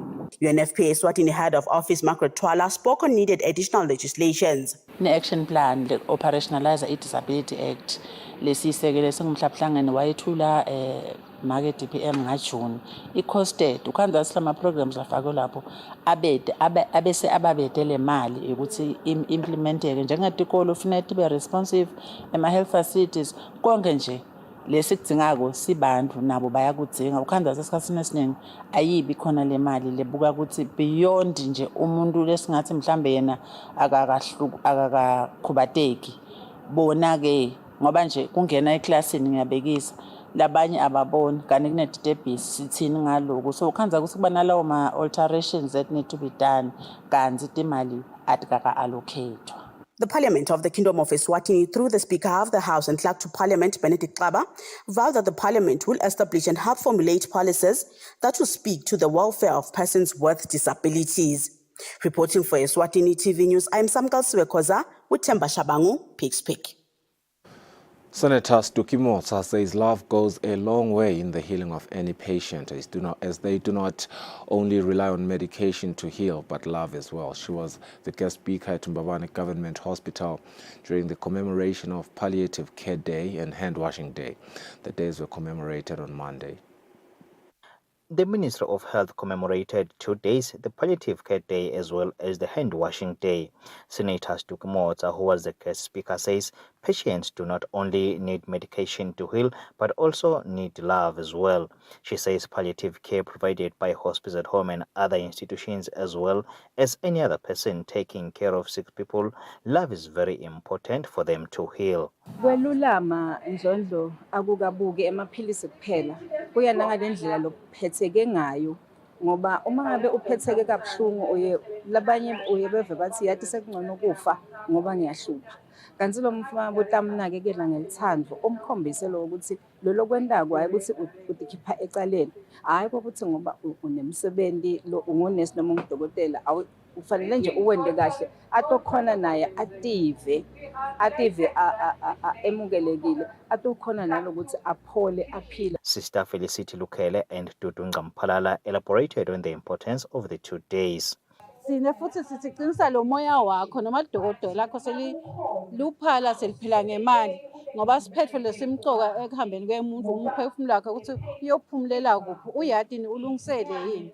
They put emphasis on palliative care and its role towards the recovery of any patient, while Dudu Ngampalala says even during the COVID-19 period, hand washing was emphasized. For Eswatini TV News, I am Kiani Msibi with Bongani Masugu, Mbabane. The UNESWA task team has commenced its work and they will engage with external stakeholders, financial services and creditors. This was shared by the task team chairperson Muzi Siaya during a press briefing on Monday. The Honorable Minister of Education and Training, Owen Nxumalo, unveiled a UNESWA task team in July this year to investigate the state of affairs of the University of Eswatini. On Monday, chairperson of the task team, Moses Yaya, informed the media that the task team has commenced its work and will have a couple of engagements with internal and external stakeholders. The university has a lot of existing assets, as we know. There's a couple of farms. We want to look. It's also got a foundation and other subsidiaries. We want to evaluate the performance and the effectiveness of those existing assets and see what can be done to help the university generate revenue and not rely on a single source of funding, as is currently the case. We'll look at possible avenues for private funding for the university. As I've said, we'll also benchmark that work. We will then proceed to the external stakeholders that we've identified.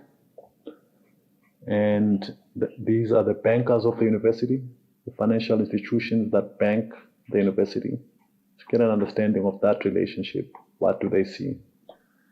And of course, the financial records will tell us who are the primary bankers.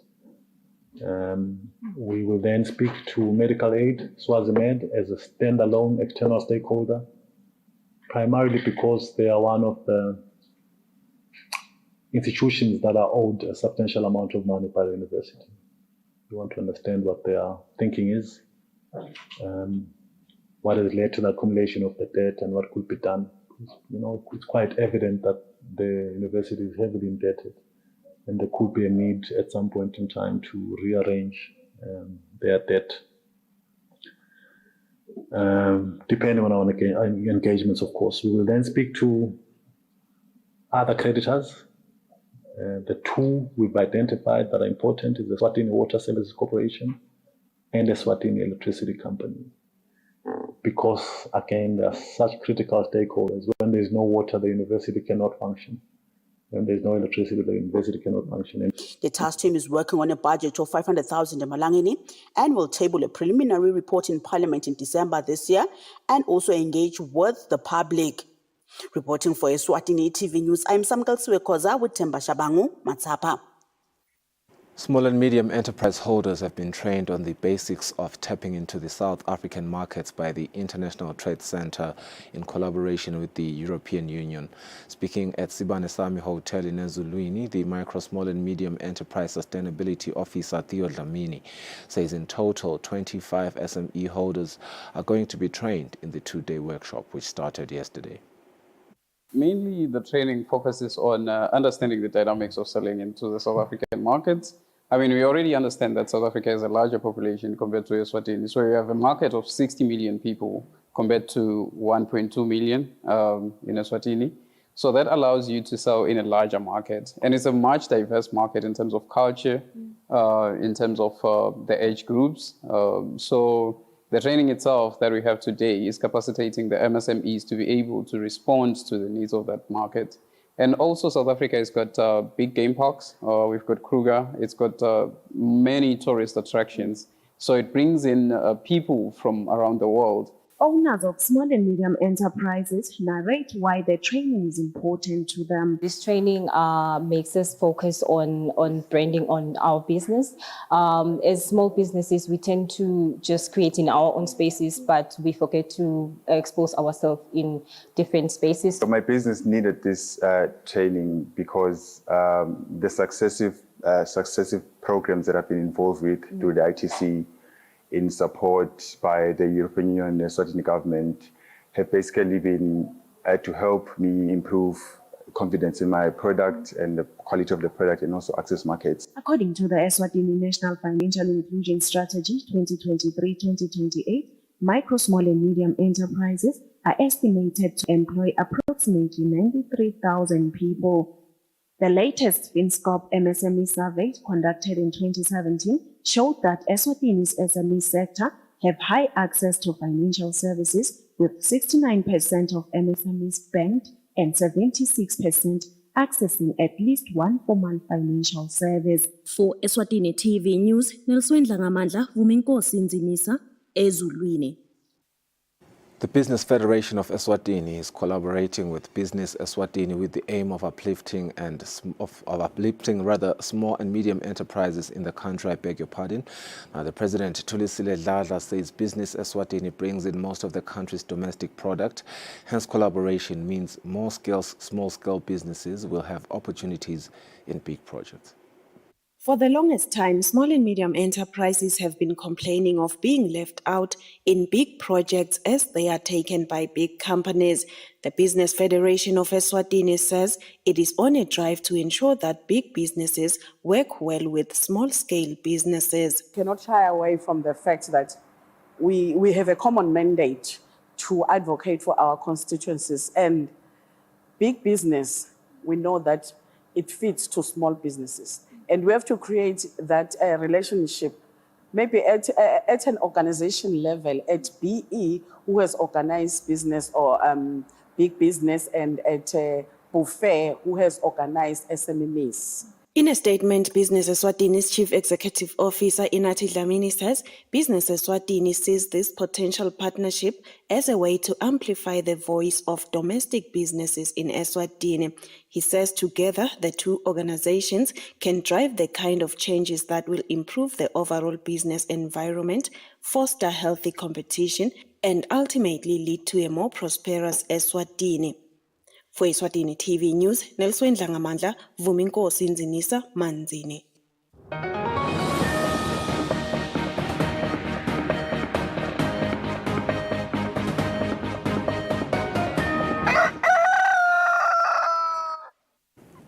All right, we turn our attention now and we focus on Israel, or rather on international news, where Israel airstrike on a hospital country yard in the Gaza Strip early on Monday killed at least 4 people and sent flames sweeping through a packed tent camp for people displaced by the war, leaving more than 24 with severe burns, according to Palestinian medics.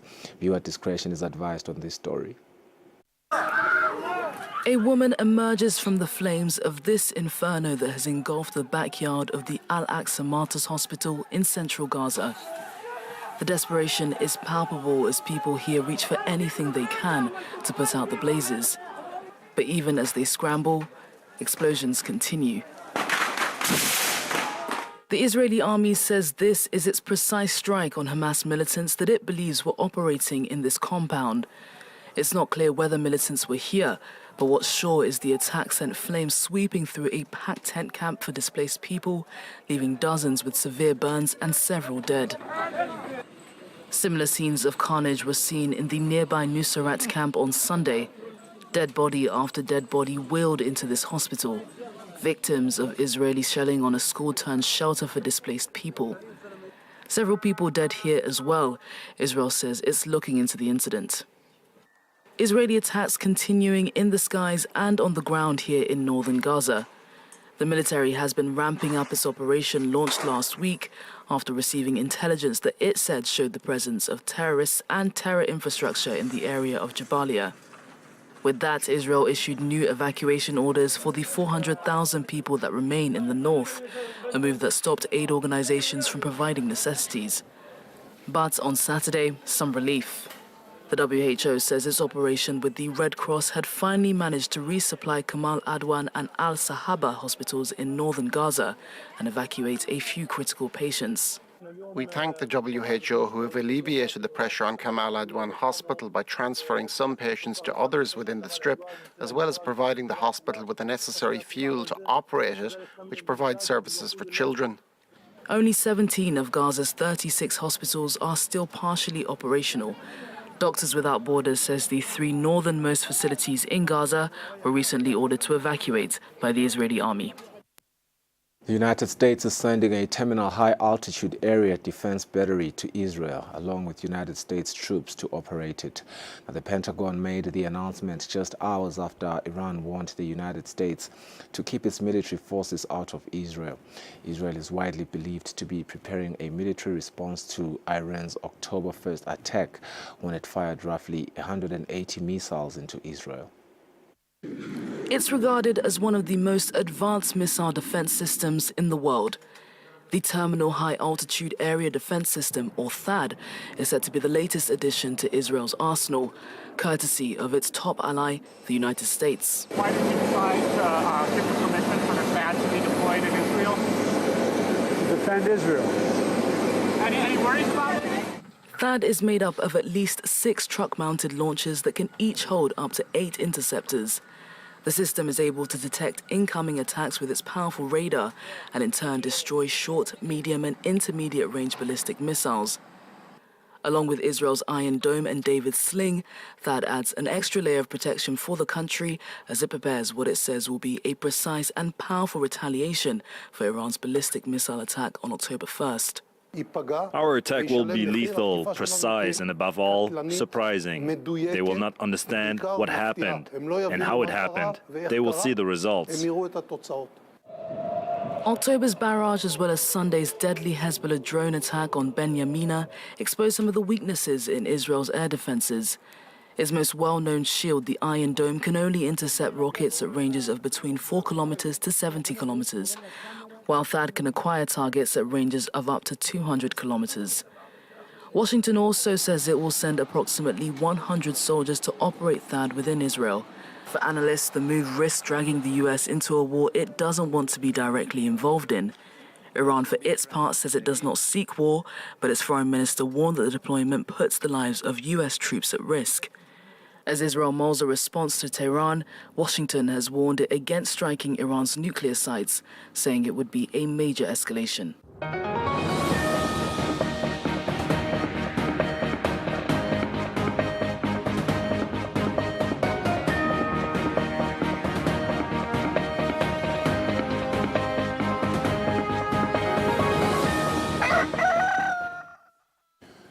On our sports news, the 2025 Resolution Run edition has officially been launched, with Lactalis Eswatini sponsoring the event with a package of 80,000 Malangeni. The event will be held on the 1st of February 2025. We have a report. Prices, we're looking at the 21 kilometers to be at 250 per person. That includes conservation fee. And for those who have wild cards, so wild card, it is a card that you can buy at any of our offices that gives you access to any of our parks, anytime, any day, whenever, throughout the year, which for most people, I normally encourage it because it does not limit you into the conservation fee. And then we have the 10 kilometers, which is 170 per person, and then the 5 kilometers, which is 130 per person. One thing that we would like to point out there, we have put it out on our posters, which will be going out today for the online entries, is that for the first paid and entered 200, they get free goodie bags. I think I need to repeat that because most people, they end up entering and then they do not pay and they expect the goodie bag. So you pay, you enter.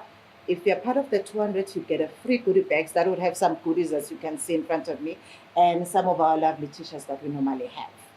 We started out our sponsorship, as she's mentioned, 3 years ago, growing annually.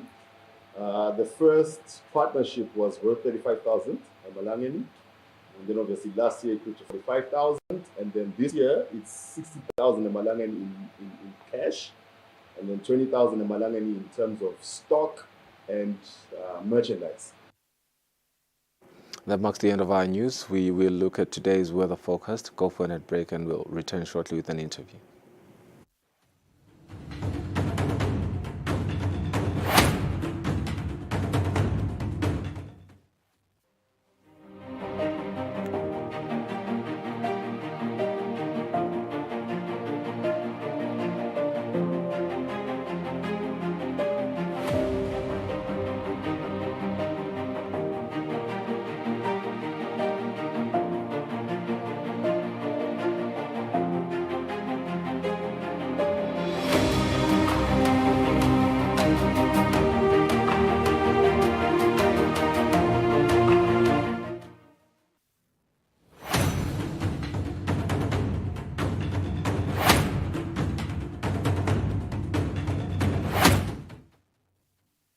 Kude lesinye isikhathi ngaphandle kwalesi. Aba research bafunze. Being risky means ukuthi nalokuwa kwayo kulula. Nathi kufuna sente ukukhicita lokhu kusendlini.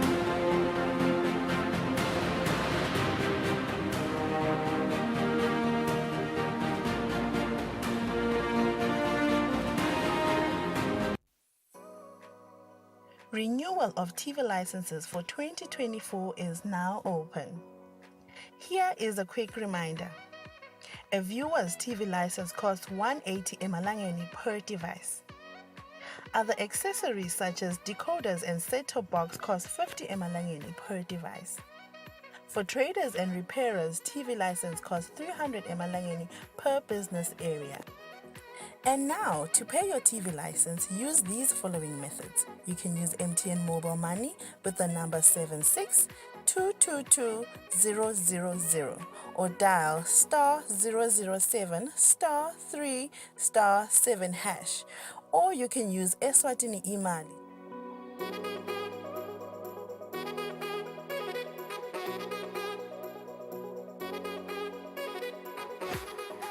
And you can pay our TV license at any post office in the country. Another option is you can use any NetBank branch using our TV license account number 119900430037. Don't forget, when paying for your viewer's TV license, reference with your PIN at all times. And when paying for a retailer TV license, reference with your TIN at all times. For more information, call us on 7802-4543 or 34050163 or 34020879. And you can send us a WhatsApp message on 762222000.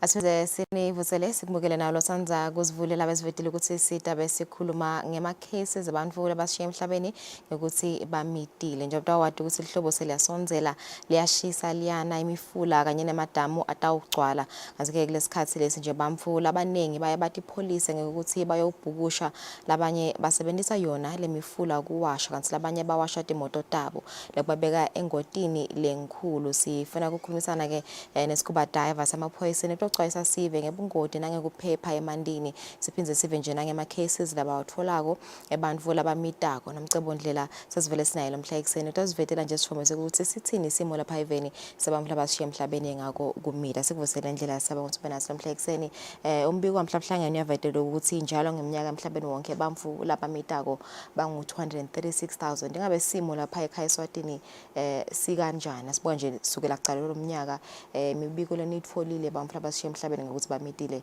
ime kanjani.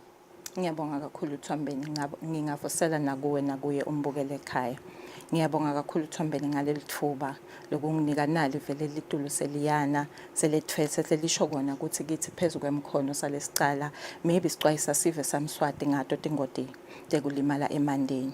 Ngingasho Thambeni ukuthi maybe kusaqale lo mnyaka abamfu labasilahlekele etingotini temandi sinabo labalishumi nakunye kusho ukuthi 11 solo aqalile lo mnyaka. Sesithi nasibuka sithi inhlambi noma semaphoyisa sakhanza ukuthi kunetinhlangothi letisihlanu lapho khona sibona khona ukuthi sive samswati siyasilahlekela kakhulu kuleto tenhlangothi ekudona.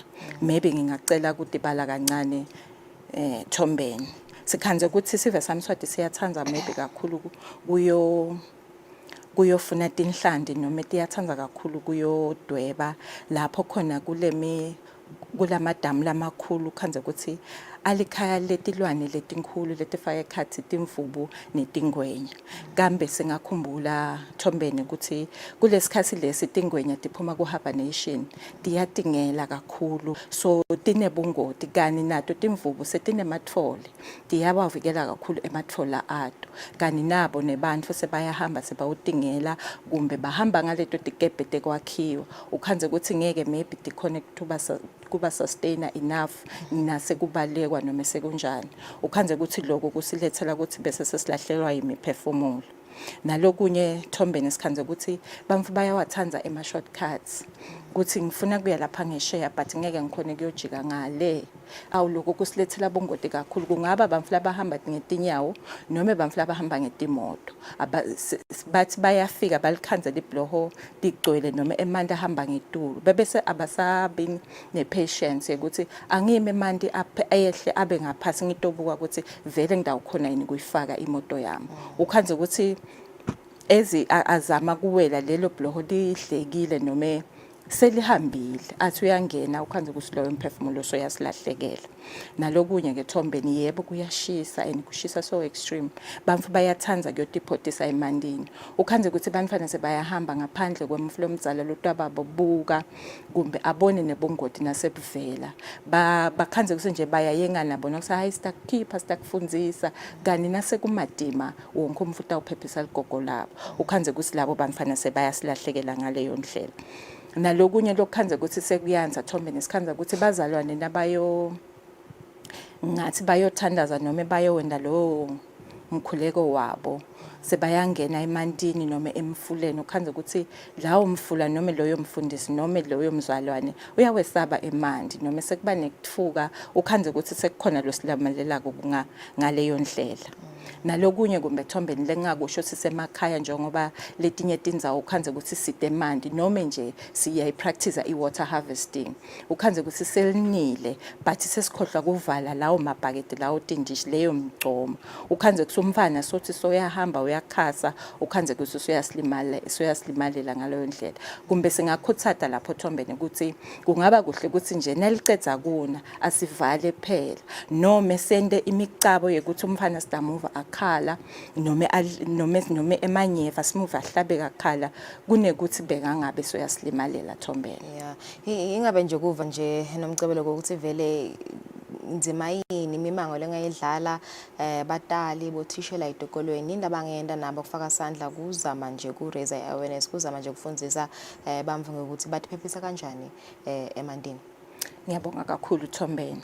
Maybe kungaba kucwayisa kubatali kakhulu ukuthi njengoba lina nje namhle kuseni sivuka liyana umntala akangabakhiphi bantfana athambani nesikolweni as usual because njengoba linile nje Thombeni leminye imifula noma tihosha betingahambi emandi for the longest time but namuhla tiyagobhoda akahambe nabo umntala ababone bantfana ukuthi bakahle noma bafika esikolweni siyabanxusa kakhulu bothishela ukuthi akube livangeli labale shumayelako ukuthi nangabe umfula agcwele maybe bantfana bangeweli noma lina kakhulu kumbe bangahlala esikolweni lize lithi gogololo babone ukuthi batokhona kwewela nikuba khuda ke ukuthi nakuphuma isikolo abahambe phela bayemakhaya ngoba bese sebayabuthana sebahamba sahambe siyobhukusha stakusita thina siyakwadi ukhanze ukuthi umfana uphuma esikolweni noma babaleke nje esikolweni so ukhanze ukuthi soyaslimalela ngaleyo ndlela Thombeni. Yeah, so nine nje ngemaphoyisa hlangothi lona lo nje libuke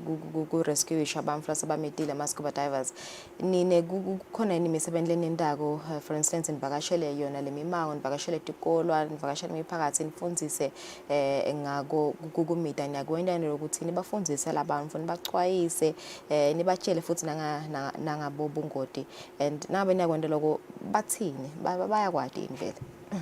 Ngiyabonga kakhulu Thombeni kulo mbuto wakho. Yebo siyakwenza kakhulu Thombeni.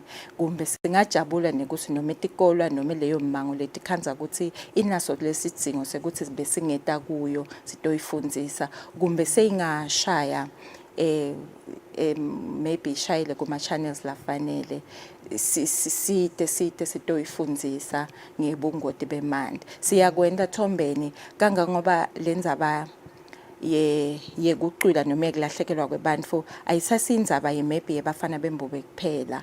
Na World Health Organization through the Ministry of Health seyikubonile ukuthi kunenkinga eSwatini njengoba singu 1 something million nasikhuluma nje ngekuthi kulahleke 11 webantfu sekukhona ukuthi kube nekuthi babukisise ukuthi hawo bamfu labangaka balahleka kwende njani.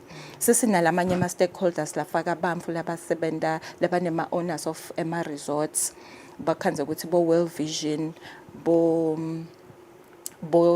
disaster bo fire lapho khona sihlangana kanye ne swimming association lapho khona sihlangana khona kanye sihambe siyofundzisa maybe bantfana emaphandleni tindlela tekutivikela tindlela tekuma basic swimming lapho khona sitawukhona ku impart the knowledge ukuthi wonke umuntu akakwadi basic swimming noma ngabe sekuvelelwa bongoti but akhona ukuthi save yena njengempilo yakhe.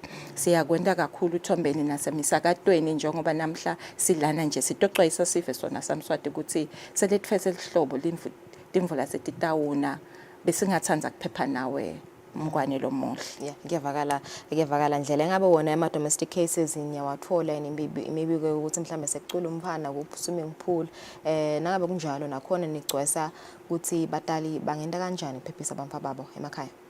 Ngiyabonga kakhulu Thombeni. Siyawathola kakhulu ema cases ukhanze ukuthi ema swimming pool sebantfu sebaslimalele kangangoba siphume nje umkhankaso sifuna kuyohamba siyo make sure ukuthi onke ema resorts anawo ema qualified lifeguards lapho khona sitoba nesiciniseko ukuthi noma ngabe umfana so uyendeka so uya slipperisha epool utawukhona kusaveka. Nathi ke siyaphuma ngetinkhani tetfu khanze ukuthi siganekiswe khona kubomlilwane lapho khona sive siba khona ngabuningi ngale festival season khanze ukuthi siyakubuka kona bongoti bekuthi kungabi nemphefumulo losilahlekelako.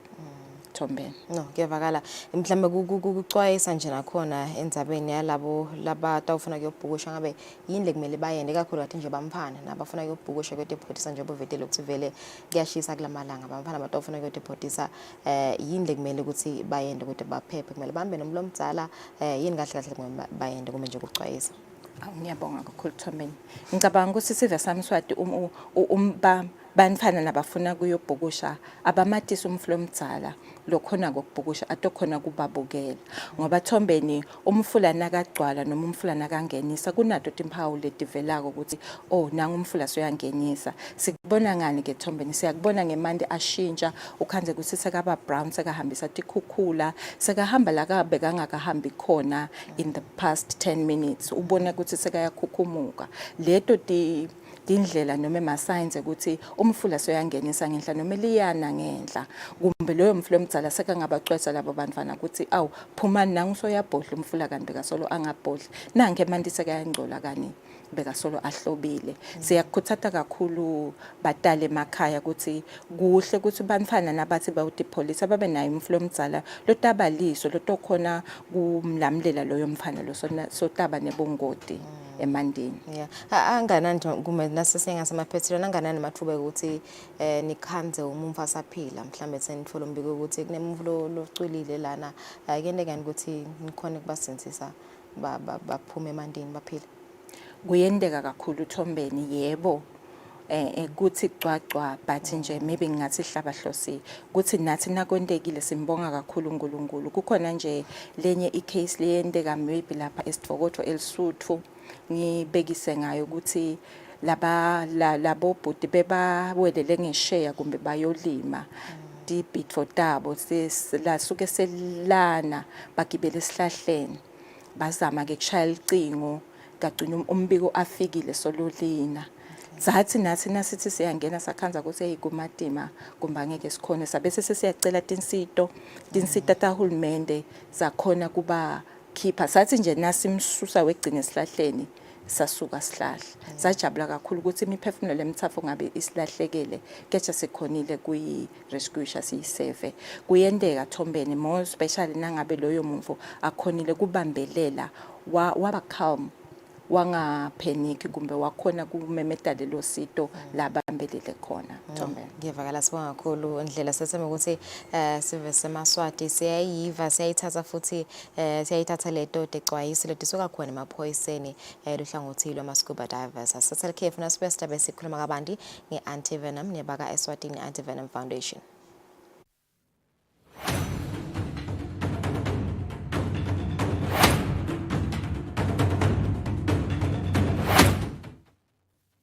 Be sure to catch Business Watch every Wednesday between 2 p.m. to 3 p.m., where we feature the latest updates on business news, market trends, and exclusive interviews with industry leaders, as well as insights on emerging small and medium enterprises in the commercial sector. Business Watch, your business leader.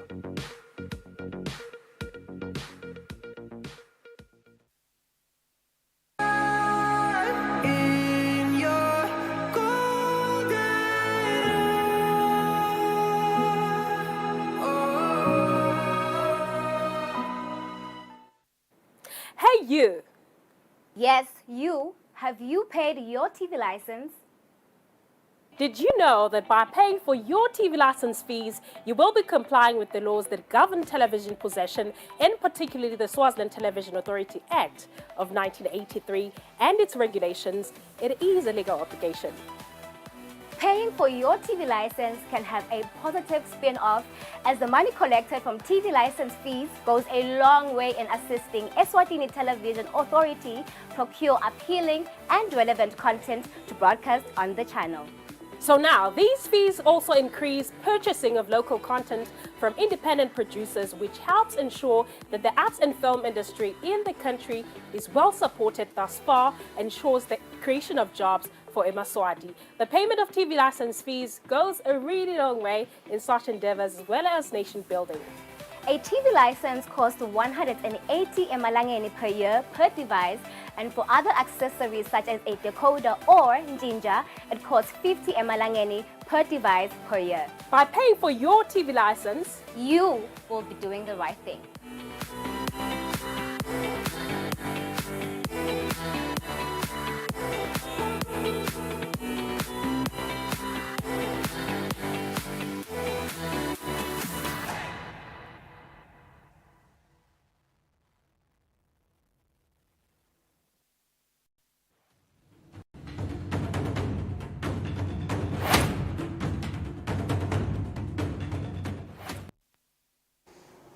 Asimze sinimukele sivusele nawo losanza kusivulela inhlangano kamhlaba yetempilo WHO ngenyanga yenyoni kwekumbiko nje ukuthi live le South Africa lishodelwa yi-anti-venom livikele South Africa ngilokuphela lapha eAfrica lelikhicita lomjovo kanti uma ngabe lona liyashodelwa amanye emave latoba senkingeni ufaya khathi nelive leSwatini kepha ke sifuna kuvaka abantu ngayezakhele hlophe wenhlangano ye-Anti-Venom Foundation kuba ukuthi ingabe kuselele nganani anti-venom thina silive leSwatini siyatheka beteka yini uma bekude anti-venom eveni lase South Africa njengoba ukukhumbula ukuthi sasonzele isikhathi setinyoka sifuna kuva ukuthi linganani linani labantu labalunywa adinyoka hlopha sikuvusele lomhlakuseni siyabonga ukuthi ube nathi ingabe lokubikwe live le South Africa lokubikwe WHO thina kusilimata kanganani kuyasilimata invele silive leSwatini ukuthi bashodelwa i-anti-venom.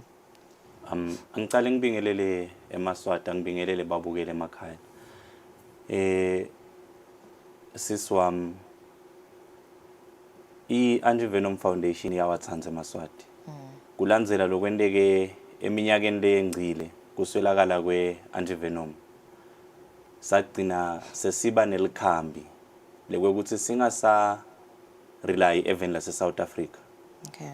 Yes, sagcina sesithatha i-venom yethu lesiti munyeleyo netinyokeni sahamba sayotakhela yethu i-anti-venom lekuyi-product yeMaswati leyakhiwe ngetinyoka taLeswatini sayithatha sayimikisa eCosta Rica basakhela yethu i-anti-venom. Okay. Yes, so lokuthi kube bede eSouth Africa thina singeMaswati akusi-affect. Ngiyawathembisa eMaswati anti-venom lesinayo yini kakhulu. It does siyayiphusha siyicethele sizini lesikiyo yetinyoka. Yes. Okay, nasiba nje sona nje lesimo sekulunywa kwabantu itinyoka lapha eSwatini sime kuphi thine angana nje ma cases mhlambe nasibuka lo mnyaka solucalile angana ne ma cases abantu lababeke ukuthi sibahlaselwe itinyoka mhlambe seba admithiwe esibhedlela labanye sebashiya emhlabeni sithini nje vele status noma ngithi inombolo kepha kuyendeka kakhulu futhi.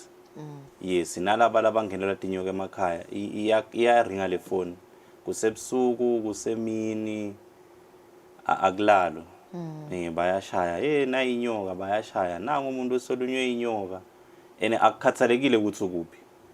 Yes, akusho ukuthi ngoba wena ukalavumisa lisito ngeke ulithole usemangayane ngeke ulithole uyasitakala. Yes, na ulunywe inyoka siyatenda tabade ukuthi ukhona ukuthi ufike kaLuke commission ngesikhathi noma ngabe kuthiwa ungenelwe inyoka endlini siyatenda tabade ukuthi ukhona ukusitakala ngesikhathi kunema volunteer ethu lasibambise kakhulu. Yes, awabambise kakhulu eMaswati ngibona abanye labaye basite ukuthi hey labaya ngishayela lapha kabani umbana solunywe inyoka bayangishayela lapha kabani bathi sekunenyoka labanye bayashana la kimi hey nakulana sekunenkinga leka so sende tabade ukuthi kusitakale eMaswati. Yeah, ngiyakhumbula hlophe lokuthi vele nifundzise lokuthi nisicele sive ukuthi singadibulali letinyoka. Kepha ke sithi protector kanjani konje siba mhlaba mnyama vele nasitawubona inyoka vele sitawethuka sitawubaleka sitawufuna ukuyibulala sitawufuna ukuyishaya sithi vikela kanjani ke phindze futhi siyene isiqiniseko sokuthi nayo iphephile mhlambe nito ilanza. Into leyonisa umuntu siswami kusaba kuyonisana nekuthuka kepha ke angeke uwasole eMaswati lokusaba lebanako kwafakwa kibo so lokuyinto nje lelokukhula isuke esitukulwaneni iye esitukulwaneni kepha kuya ngathi sekuyathembisa sekuyakhanya. Yes, incumbi eMaswati nje sekayade ukuthi hayi inyoka mawuyiyekeli lapha ngeke zikwende lutho uze uyisukele wena ngilapho ke landa ucabana khona. Kepha makwendeka ke sithi na inyoka uyayibona kumbe kusekhathe endlini noma la uyibona khona into lekungakamenlwendi ekucala ungathuki bona nje ukuthi awu inyoka angingasonzeli ungayibangela umsindo nangabe kumsekhathe endlini uvale amafastela uvale umnyango thathe licingo lakho ushaye shokuthi na inyoka la batawuta ivolunteer lelitotane litawuta litoxid siyithathe sihambe nayo thina masiyithatha mangabe kuyinyoka lekungukuthi siyithanzile sifuna kuyigcina ukuthi bakhona abantu ukuyibona noma sikhona ukuthi sithole ivenom kiyo siyayithatha siyibeke khona la sitibeka khona nangabe kungukuthi isafuna ukukhula noma asiyidzingi siyikhulula ibiyele ehlathini iyophila. Yeah. Yes. Asithi ke seyingilumile leyo nyoka angitati itinyoka ngathi noma i-poisonous noma iseko poisonous ezingizamele nini ukuthi nito rescueisha yile ngimele ukuthi ngiyende nami mhlambe ukuthi iphephisa ukuthi ngicina ngingashoni khona in my home remedies mhlambe lengiva ngiwenda kude ndawo khona ukuthi ngifike esibhedlela.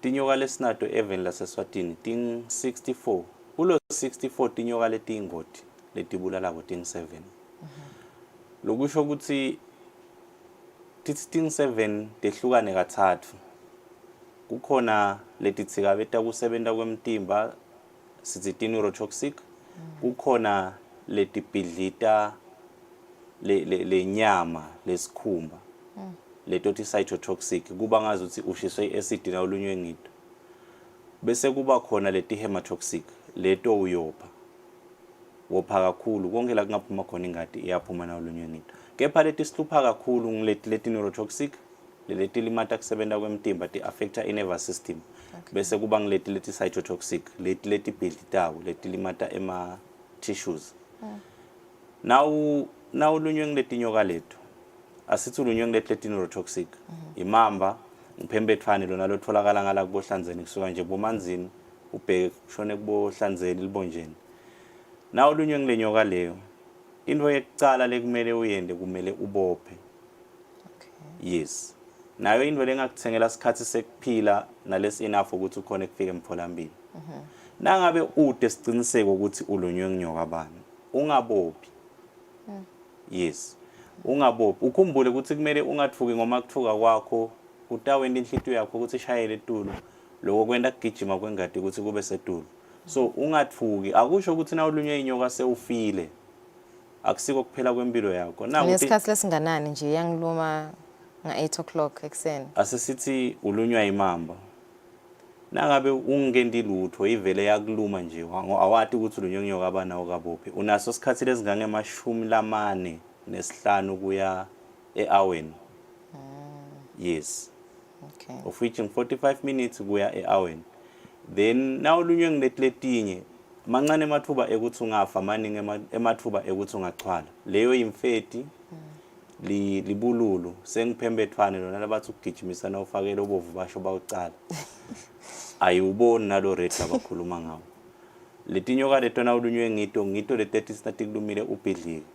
Okay. Lekufuneka ukwendeke na ulunywe ngetinyoka leto.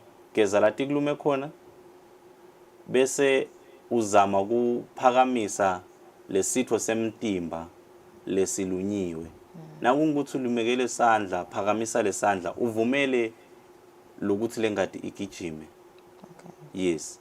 Wendelani ke lokuthi lengadi igijime uzama ukuthi udaluthe le venom ibe weak ngoba lesikhathi ibambeke enzawonya sithi ubophile ibambeke enzawonya ugcina ubhidlika lapho awubaniketi lenye ichoice esibedlela ngaphandle ukuthi bafike bajube la ikulume khona.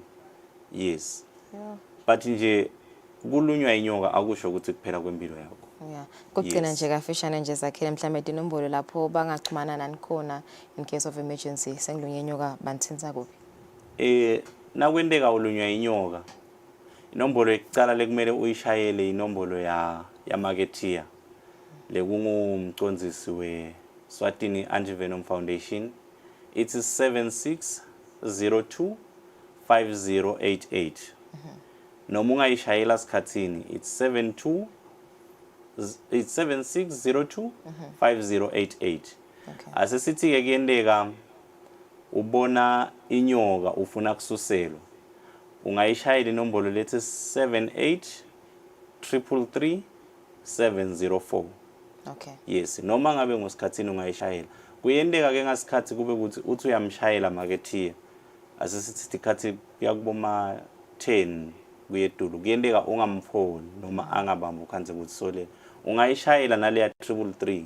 Okay. Yes, kuyendeka ukhanze ukuthi nalo yisebenzisa kwencenye usengalala. Okay. Eninemsindo uyayibamba kwendeka ngayivi. Yeah. Yes. All right. No, ngiyavakala sibanga khohlophe kuba nathi mbukeli sothi vele ukuthi ungadadateli ungathuki ke phanje yiba calm usamele lusito lebaka Eswatini Anti-Venom Foundation tinombolo ke utibitile sesama ukuthi ni dithethe nitawukhona ukuthola lusito saselikhefu nasibuya stophetha hlelo.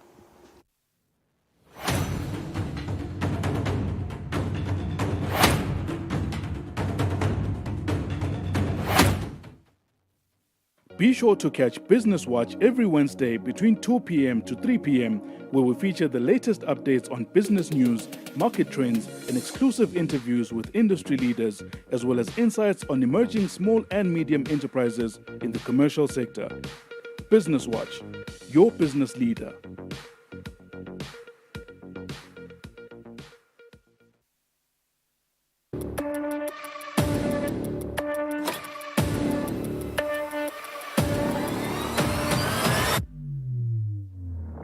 Ujala masoda mahle kunathi lesa. Sabatandi ukuthi njengalokho sivile sive sithi khulumeni.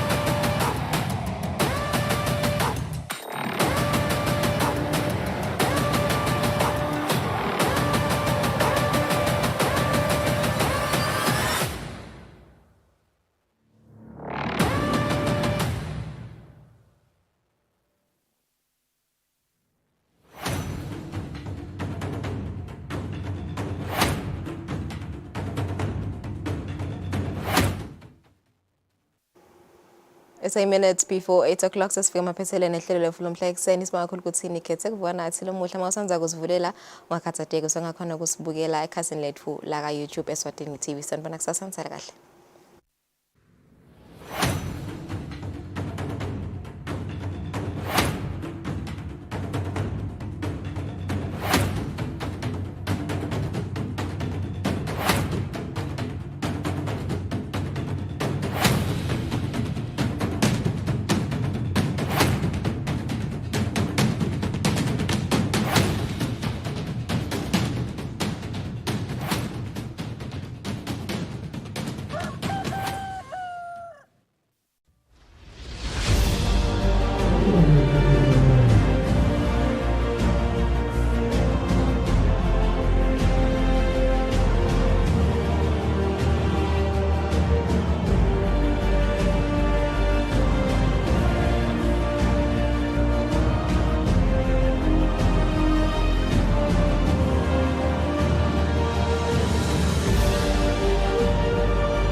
gold, whiter than snow, deeper than the ocean, wider than the sea. Mbonge uJehova mphefumulo wami nako konke okuphakathi kwami kubonge igama lakhe elingcwele. Mbukeni kumcwa ukuthi uNkulunkulu simbonge tindvo thamba kahle, simbonge tindvo tengihambe kahle. Ngani solo uNkulunkulu simo sami nesimo sakhe asishintshe ukuthi soluhlede esihlalweni solo uNkulunkulu. Mbukeli kanti sengiso ngesikhathi sihlela lakho mbukeli hamba embili iGospel Impact libito lami ngengibali wakaSimlane Umnguni Impembe Ndlebe Zimchwane. Mbukeli for the rest of the hour today sabe simdvumisa lo mdzala wetinsonga totingoma engani siconza kunye ukuthi endvumisweni sithola kuphila